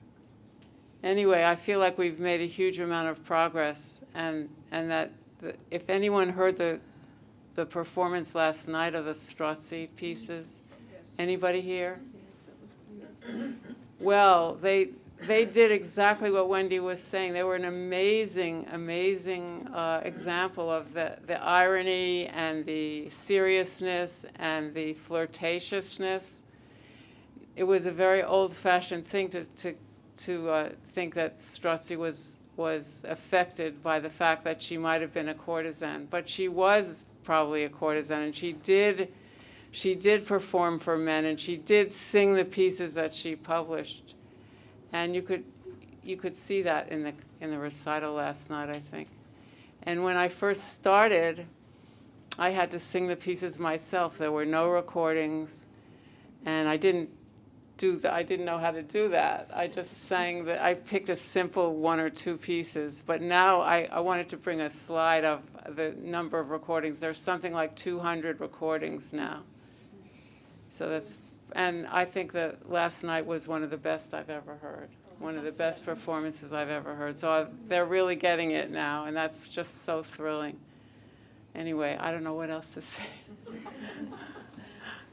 Well, thank you very much.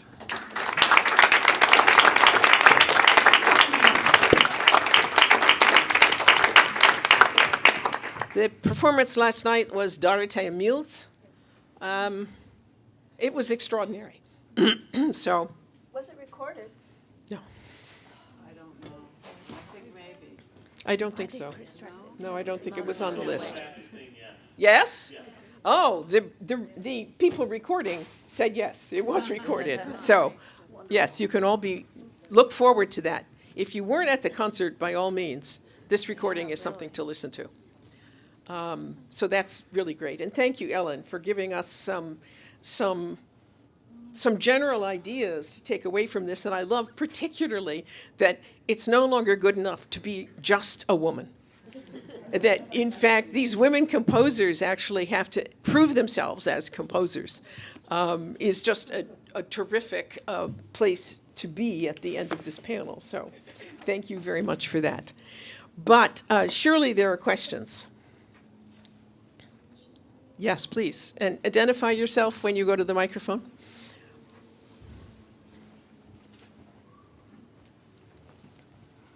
Hello. Do you hear me? Yes. Hello, my name is Nelida Nassar. I am a journalist. I'm not a musicologist. I look at music through the arts. And I write for the French press.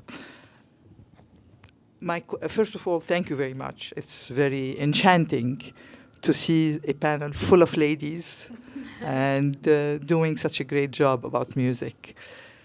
Sitting through this week here during Banff, I've been extremely pondering every day in every piece of music I listen to, and I sat through most of them. I'm just looking at how, in fact, this program was put together.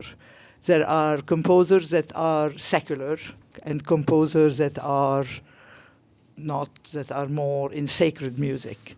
And I'm just wondering if any one of you can tell us or tell me the difference between the ways they composed. And is there a similarity or complete differences? Thank you. Well, I would think, as we discussed earlier today, that would depend a great deal on the context in which the woman found herself. Whether the woman was a composer at court, or whether the woman was a composer within a convent, or whether the composer simply was composing at home. But I think, I mean, all of these issues have been brought up. So, yes, Suzanne. Well, I know, for instance, that Caccini, who taught in convents, composed secular or sacred music for performance, we think, by nuns, but not necessarily for performance by nuns, because they could have been performed for devotional purposes at the court. But she also was, I suppose, the bulk of her surviving work is secular, and very secular in some cases, very racy. And she was perfectly capable of doing a contrafactum with improvisation, taking a racy song and turning it into a sacred seeming song. Yes, Wendy. I think one of the interesting things, at least in the 17th century, is the extent to which the same musical devices that one is using in secular music are being used in sacred music as sort of part of a kind of post-Tridentine counter-Reformation. Let's be moved, that the music can move us in a certain way. And all of these devices, the things that are super sexy in one piece, become super devotional sexy in another piece. So that for Strozzi, she's using the exact same techniques, but where in the secular pieces there's a kind of game in terms of how the poetry is being set that gives you double meanings. In the sacred music, it feels much more, sudden triple meter is not, oh, I'm in love with you, it's, oh, Mary. I mean, so it's the same devices. And so I think that's part of what makes that, certainly in certain circumstances, there's going to be, more restrained music and more excessive music in a certain way, that sacred secular thing. But it's an interesting moment because how the same musical device in a different context changes meaning, which I think is also part of the contrafacta story, that when Margot was talking about the game playing. So, when My Country 'Tis of Thee, it was set, and that you think it's not about England anymore, it's about America, that has real meaning, right? So things, once you change that context, something changes. So I think that's part of what makes this period so interesting, is this relationship between sacred and secular being both very tense, and yet they share so much. You all do understand that My Country 'Tis of Thee is a contrafactum of God Save the King? Okay, just want to make sure you're all following that particular reference. I had a mentor and then a colleague who was in London for a while at King's College London, and he said whenever they sang God Save the Queen, he very quietly sang My Country 'Tis of Thee. And if you know this person, you know who did this. Anyway, yes, please introduce yourself, Alexandra. Hi, I'm Alexandra Amati, a musicologist, and I'm amazed. Anyway, thank you. That's good. I want to thank Candace particularly because she was very humble in presenting what they do. But if you actually email them and you're of the alto profondo flavor as I am, they will transpose anything for you. So that was very useful. I have a question that I'm not quite sure how to ask, but I have been pondering when I'm having finished the book, looking at other research avenues. I was looking at all these ladies who are like Francesca Caccini and Barbara Strozzi and Artemisia Gentileschi, all of whom seem to share well, first of all, family business, right? They're all daughters of art. But they are indifferent. They're not just in music. And I was wondering if there is any evidence in any of the research any of you has done of these women trying to connect with each other or create a kind of a women's support group, we would say today, or, support each other, or were they each in their own family bubble? Do we know anything?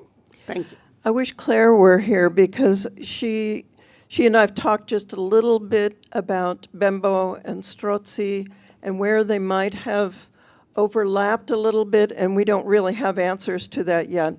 But the fact that they're living at the same time, or that Francesca and Barbara overlap a little bit, but they're in different places, we don't know much about that, I think. And if somebody does, get in touch with me. Margot? I just want to say that it's clear that that women in the Middle Ages, nuns were sharing pieces.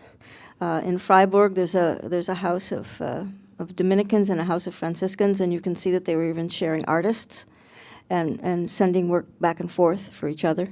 And this is particularly true if you look at sequence repertories, which were particularly beloved by women.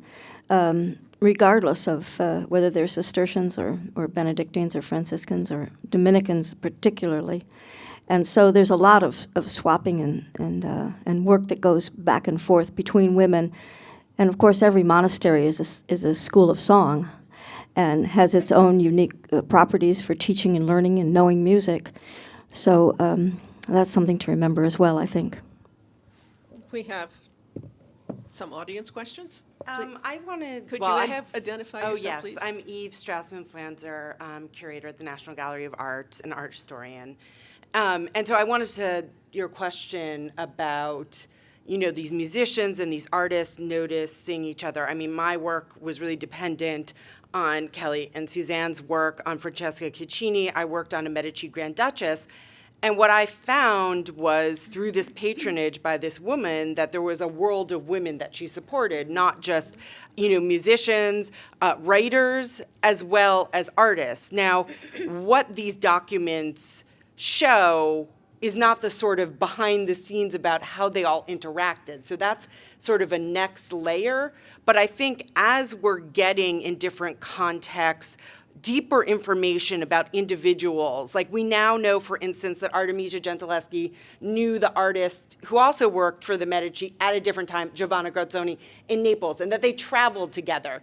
So it's this sort of like layering but my point to what Élisabeth was talking about is that this interdisciplinarity, I think we do ourselves a disservice to think about the women as musicians, because a lot of people were also, the question is, did Artemisia Gentileschi, could she play the lute, as in that self-portrait? We don't even know the answer, but that there was overlap in these communities and overlapped in the arts and overlap in these worlds. And, I think a sort of next step is to sort of try to bring all of this together. So it doesn't quite answer, but I think we're getting there where we're seeing these touch points between different women, both in the same discipline, but in other disciplines as well. So I'll just leave it at that. Yes, Kelly. Well, yeah, following up exactly with what Eve has just said and what I was thinking about with respect, with respect to that question, is that we may not know what they said, but we can document that they were in the same room at the same time. So presumably they talked to one another. And we would love to know, there are very few times when I think, oh, if only we'd had Facebook back then, and we all have, the people who feel the need to document every second of their lives. We wish we had just a tiny bit of that, though, right? Just to find out what they were all, what are y'all talking about? Because they were clearly in the same room at the same time. They were performing together. I mentioned Palladini. She was primarily known as a painter and embroiderer, but she was performing musically. I think Sheila Barker and others have put to rest the idea that perhaps she was the sitter for the St. Cecilia painting of Gentileschi's. But nevertheless, these are people who talk to one another. We just don't know what they said. Hello, I'm Suzy Leblanc. I'm the Artistic and Executive Director of Early Music Vancouver. And I love the word serendipity, and I'm just amazed by, I forgot your name already, sorry, but what you brought, Eve just brought, because I was going to say almost the same words that she said. So I think one of the topics I really loved today was when we talked about connections between people, and there was that connection that I'm thinking, the women who were the patrons of all these women artists, Vittoria della Rovere and all these, and there's a whole circuit. And I'm just so excited about what you said and what you're beginning to all say, because maybe that's the next step, is to also figure out who were the patrons who were encouraging and enabling these women, and also why wouldn't we have female patrons today continuing that tradition and supporting women composers today? So it's just a very exciting field. And so I'm glad you mentioned it. And I think a panel on the patrons would be really exciting. And just like Francesca Caccini and Barbara Strozzi, I think both dedicated their books to Vittoria della Rovere, which is so interesting. But I also really want to thank and congratulate Kathy Fay and just for this incredible panel. I have many of your books, and I love you all, and I'm just very emotional to be here and to have you all here. It's an extraordinary day, so thank you. Thank you. I think Banff this time has actually included patrons, women patrons, in their program. I think we had a program on Isabella d'Este. There is a program on Queen Christina's patronage coming up. There is a program on Princess Anne from London and her patronage in London. So patrons were not left out. We are getting there. And I think that it's important that, that was part of the vision of this festival. Now, yes, I agree that there's much more that can be done, but women play such an important role in so many different ways. And in fact, even if you're not a patron, sometimes performances and composers are actually dealing with women's primary interests in a community, that the women in the community can actually drive the kind of music that is performed professionally. It certainly happened in London, where the coterie of women are actually mentioned in the libretti as, I actually thank the women patrons. These are private women who have their own parties at night. They wouldn't be called salons in London, but in fact, women were driving forces in the arts, even when they weren't Isabella d'Este. So, yes. And Wendy, next. I also want to mention librarians and the role that they often play. And there's this wonderful article by Jennifer Bain on the librarian who saved the Reason Codex. Yes. It's an incredible saga. And she also has a fine book on the reception of Hildegard throughout all of the ages, so that you can see what happens to her and the coming and going of it. But that's a great group of people to remember. Note to self, next Banff, there have to be sessions on women librarians, right? Oh, yeah, they save us all the time. I've also wanted to just thinking of patrons, the one point that would connect the French realm to the Italian realm, which is the work by Valeria De Luca, a former student, but that when Maria Mancini comes, is in the court of Louis XIV and is enjoying this atmosphere of Les Précieuses, and then she comes to Rome and it doesn't exist there. So she invents that circle in Rome. And so we have these patrons like Maria Mancini, but other noble women in Rome who are supporting the singers. They are providing these training grounds for singers. They're singing in their homes and then negotiating with the various folks in Venice and other places so that they can have careers. So the work, with a wonderful volume of the Journal of the Society for 17th Century Music, plug for us,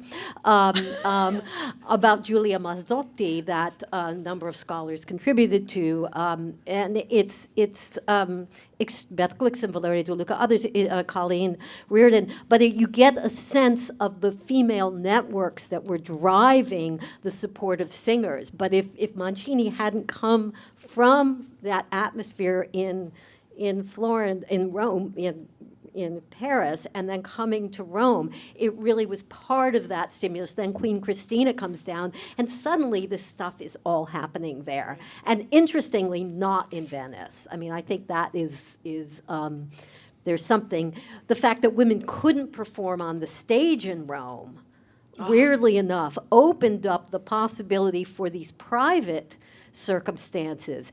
And I think that maybe that's one other point that we haven't brought up so much, is the fact that so much happens in private. It has to do with the archive that we all have, the big archive, the archive with a capital A, that there are so many, the things that happen in private, in domestic settings. You have somebody at dinner and somebody sings, there's no Facebook, right? No Instagram record of that. So in chasing down the archive, I mean, so much, Suzanne, so much of the work in your book, I mean, yes, you've got the letters, but you help us understand that larger archive that you had to find outside of the conventional archive to tell that story, and I think that's the challenge that everyone faces, because women's lives don't get documented with the same degree of detail, and that's part of the recovery I think so many people here have done. Thank you. Marcie.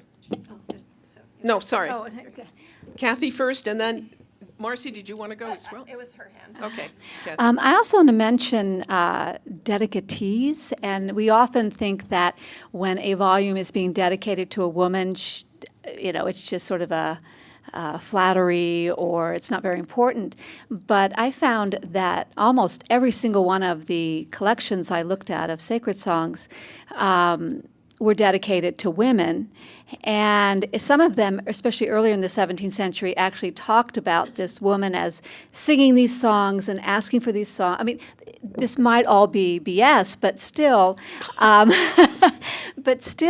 there's again, we can't know for sure, but even women can appear as dedicatees, and women can appear as supporting a certain art form without being in charge of, or being at court, or they can just be. All of them are noble women, but they otherwise they would not have been known except for this dedication. So we really don't even know the true extent of the way women influenced the production of, especially these airs or other lesser maybe genres. Absolutely. We have a question from the audience. I'm Candace Smith, and I'm the director of Capella Artemisia, which for 30 years has dedicated our time to women composers. And I just wanted to say, I think it's really important to remember that as all of this music becomes available, we are now able to say, these are not all great masterpieces. We just have been working on Isabella Leonardo, who published 200 pieces of music. They're not all great. Some of them are really great. And so I think that it's also important, and also it's so nice to see musicologists like you who in the history of studying women composers, we've often seen women who have their heart in the right place, but they're not really very good musicologists. And that is not the case here, and I think it's less and less the case that people are able to sort of recognize what's going on. But what I wanted to say also is I think it's fabulous that BEMF has dedicated this festival to women, and this symposium is amazing. I hope that in the future BEMF and other festivals won't wait to have a women's festival to program women's music, that it should be. Yeah. Yes.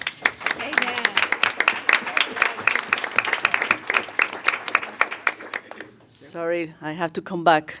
One more thing. I am very sorry you're not featured. You should have been featured. Your work is amazing. The Capella Artemisia has done one of the biggest contribution to the recording, to the performance of women composers. I was really sorry not to see you as one of the main event. Note to the self that you are making there. I just wanted to add a little question. Maybe Susan could help us. But I'd like to invite us to get outside of France and Italy, because there is a whole world happening in then and now. And we know, for instance, that Alcina Ruggiero was created for this king or someone that is coming from Poland to the Medici court. And we also know that that piece was performed in Poland. And if it was performed in Poland, there has to be a copy somewhere in Poland. And so it would be great if we can get away from France and Italy and find out how also this music was being seen everywhere else in Europe. And also we have South America. It also existed at that time. And, and there is a lot of music production there. And it's an invitation that we could look in there. We just saw a performance of some convent music in this festival, but the Univeri concert. But there is a lot of music and a lot of things happening outside of Italy and France. And looking at that could give us a little perspective of how these other copies, other facsimiles of this music that can give us some hints. And also for Susie Blanca question is how this great voice range that Barbara Strozzi and Antonia Bembo had. Some of the contemporary singers have a very hard time going so low down on that range and so high. And last night was an amazing performance because that soprano could go down and get a great sound and also give a guy. Sorry, it was a little compounded, three things in one thing. I had in the conversations we've had today, something has come up which interests me. I don't know whether, in fact, it is meaningful at all, but we had, when Rebecca was talking about dances, we had that dance that was written that had just a series of short contrasting movements that showed how quickly a woman, this particular dancer, could actually change from one thing to another like in a second, right? And then with Élisabeth, she was talking about Duarte and how her music does this kind of contrasting juxtaposition, which gives you listening space as you move from homophony to a type of polyphony. And then when we had Wendy, we're hearing about how this is something that Barbara Strozzi does, is that she can move so quickly from one thing to another. And I don't know to what extent, I mean, obviously, I am not saying that women's music is like this, and I'm not going down that path, but is there something about this close, tight juxtaposition that is something that women can pull off that men do not? Or is it just happenstance that we've had 3 papers that have brought this up in France, Antwerp, and Italy? I can only speak to Strozzi, but I think of, in particular, one piece from Opus 8, which is Astratto. And the singer is singing about herself, but to herself, and she has a mood, And she says, I've just got to get out of this mood. Maybe I can sing this piece. I don't know. I feel like this now. And she starts into it and she goes, oh no, this is stupid. I can't do this. And so in the middle of the song, she stops like a bus in the middle of the street and mutters to herself and then goes on to something else. And then she said, oh, this is just making me feel worse. Okay, let's try something else. And I think it's an affect or lots of different affects in one song that, what's the word I want? It's a little Shana, it's a production. It's, instead of being a piece, it's showing off the versatility, in fact, of a singer playing the role of a singer who is going to sing these different things. And so we get a little taste, but it's almost like a little joke or something like that. Whereas in a cantata, you have some different moods. You have an affect for this part, and then there's maybe recitativo, and then we go into something else or change meters. But that seems a little different than the pasticcio of the dance or of a song like Astrato. Okay. Yes, Elizabeth? Discuss. Discuss. I suppose we could take the line of thought that women at home, a lot of time thinking deeply about the soundscape around them, their music, the soundscape around them sort of is embedded into their music. That's of course tempting to think about. But I think what does bind all of these women together is just the sheer fact of the exceptionality of their music and the fact that we are talking about their music in 2023. What year is it? 2019? 2023. Here at a panel, and that is something clearly that brings it all together. I wanted to also mention, apropos of a comment that was brought up earlier about liturgical music with regards to Duarte.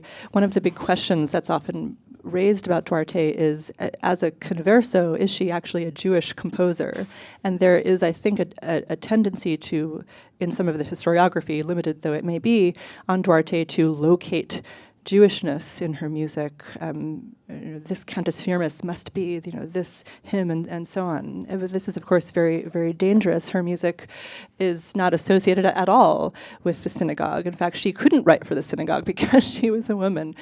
So it's an interesting thing when we think about reception of this music. Yes, Marcie. I was thinking about, this long-standing misogyny against women where they are fickle and they're emotional. And so I'm wondering if all these quick changes is really about showing it as skillful rather than madness, right?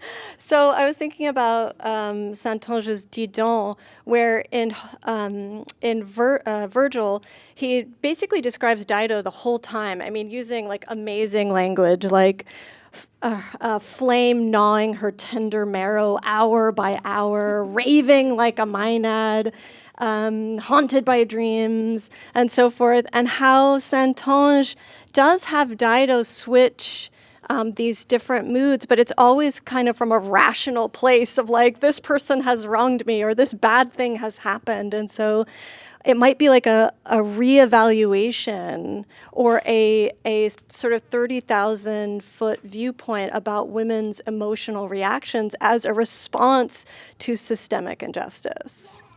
So we call that what? There's a word for that we use today. Starts with an A. Where if something negative is said about you or thought about a certain group, then you take that name and you go with it. What? Appropriate. Yeah, appropriation. That's the word I'm thinking of. Yeah, I think in France you get that a lot.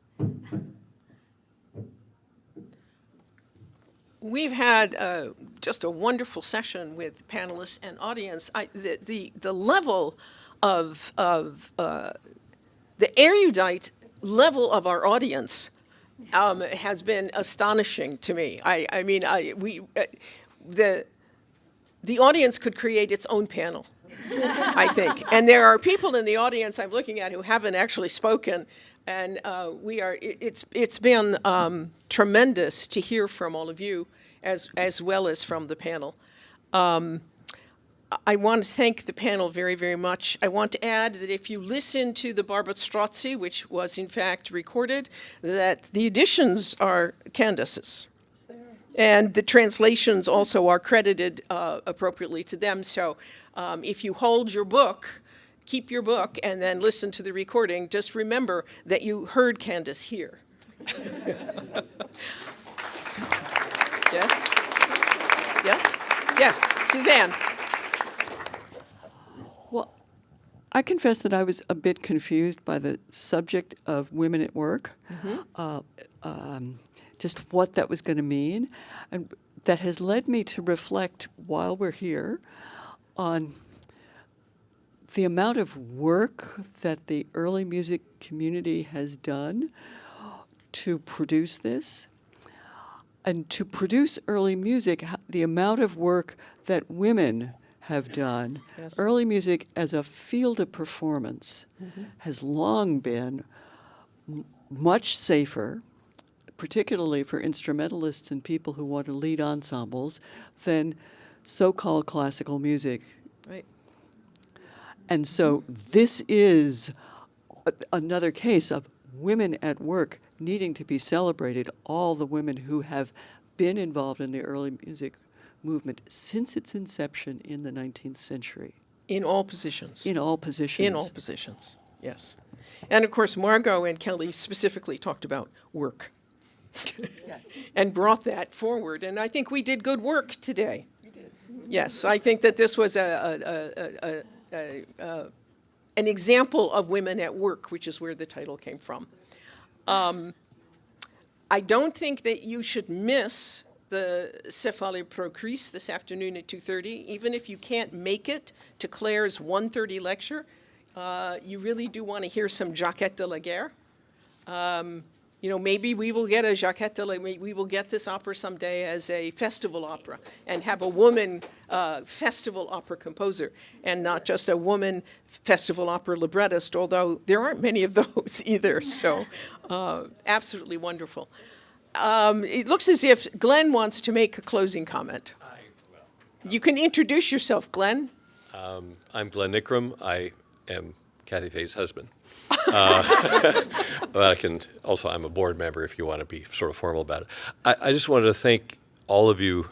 This festival, as well as this symposium, has been, as you know, a labor of love of Kathy. She was not able to be here. She's filling tickets and doing press things. I will carry your thanks to her, and she will relish that. So if you get a chance to meet her in the hallway, please thank her for doing all this, and thank you for doing all this.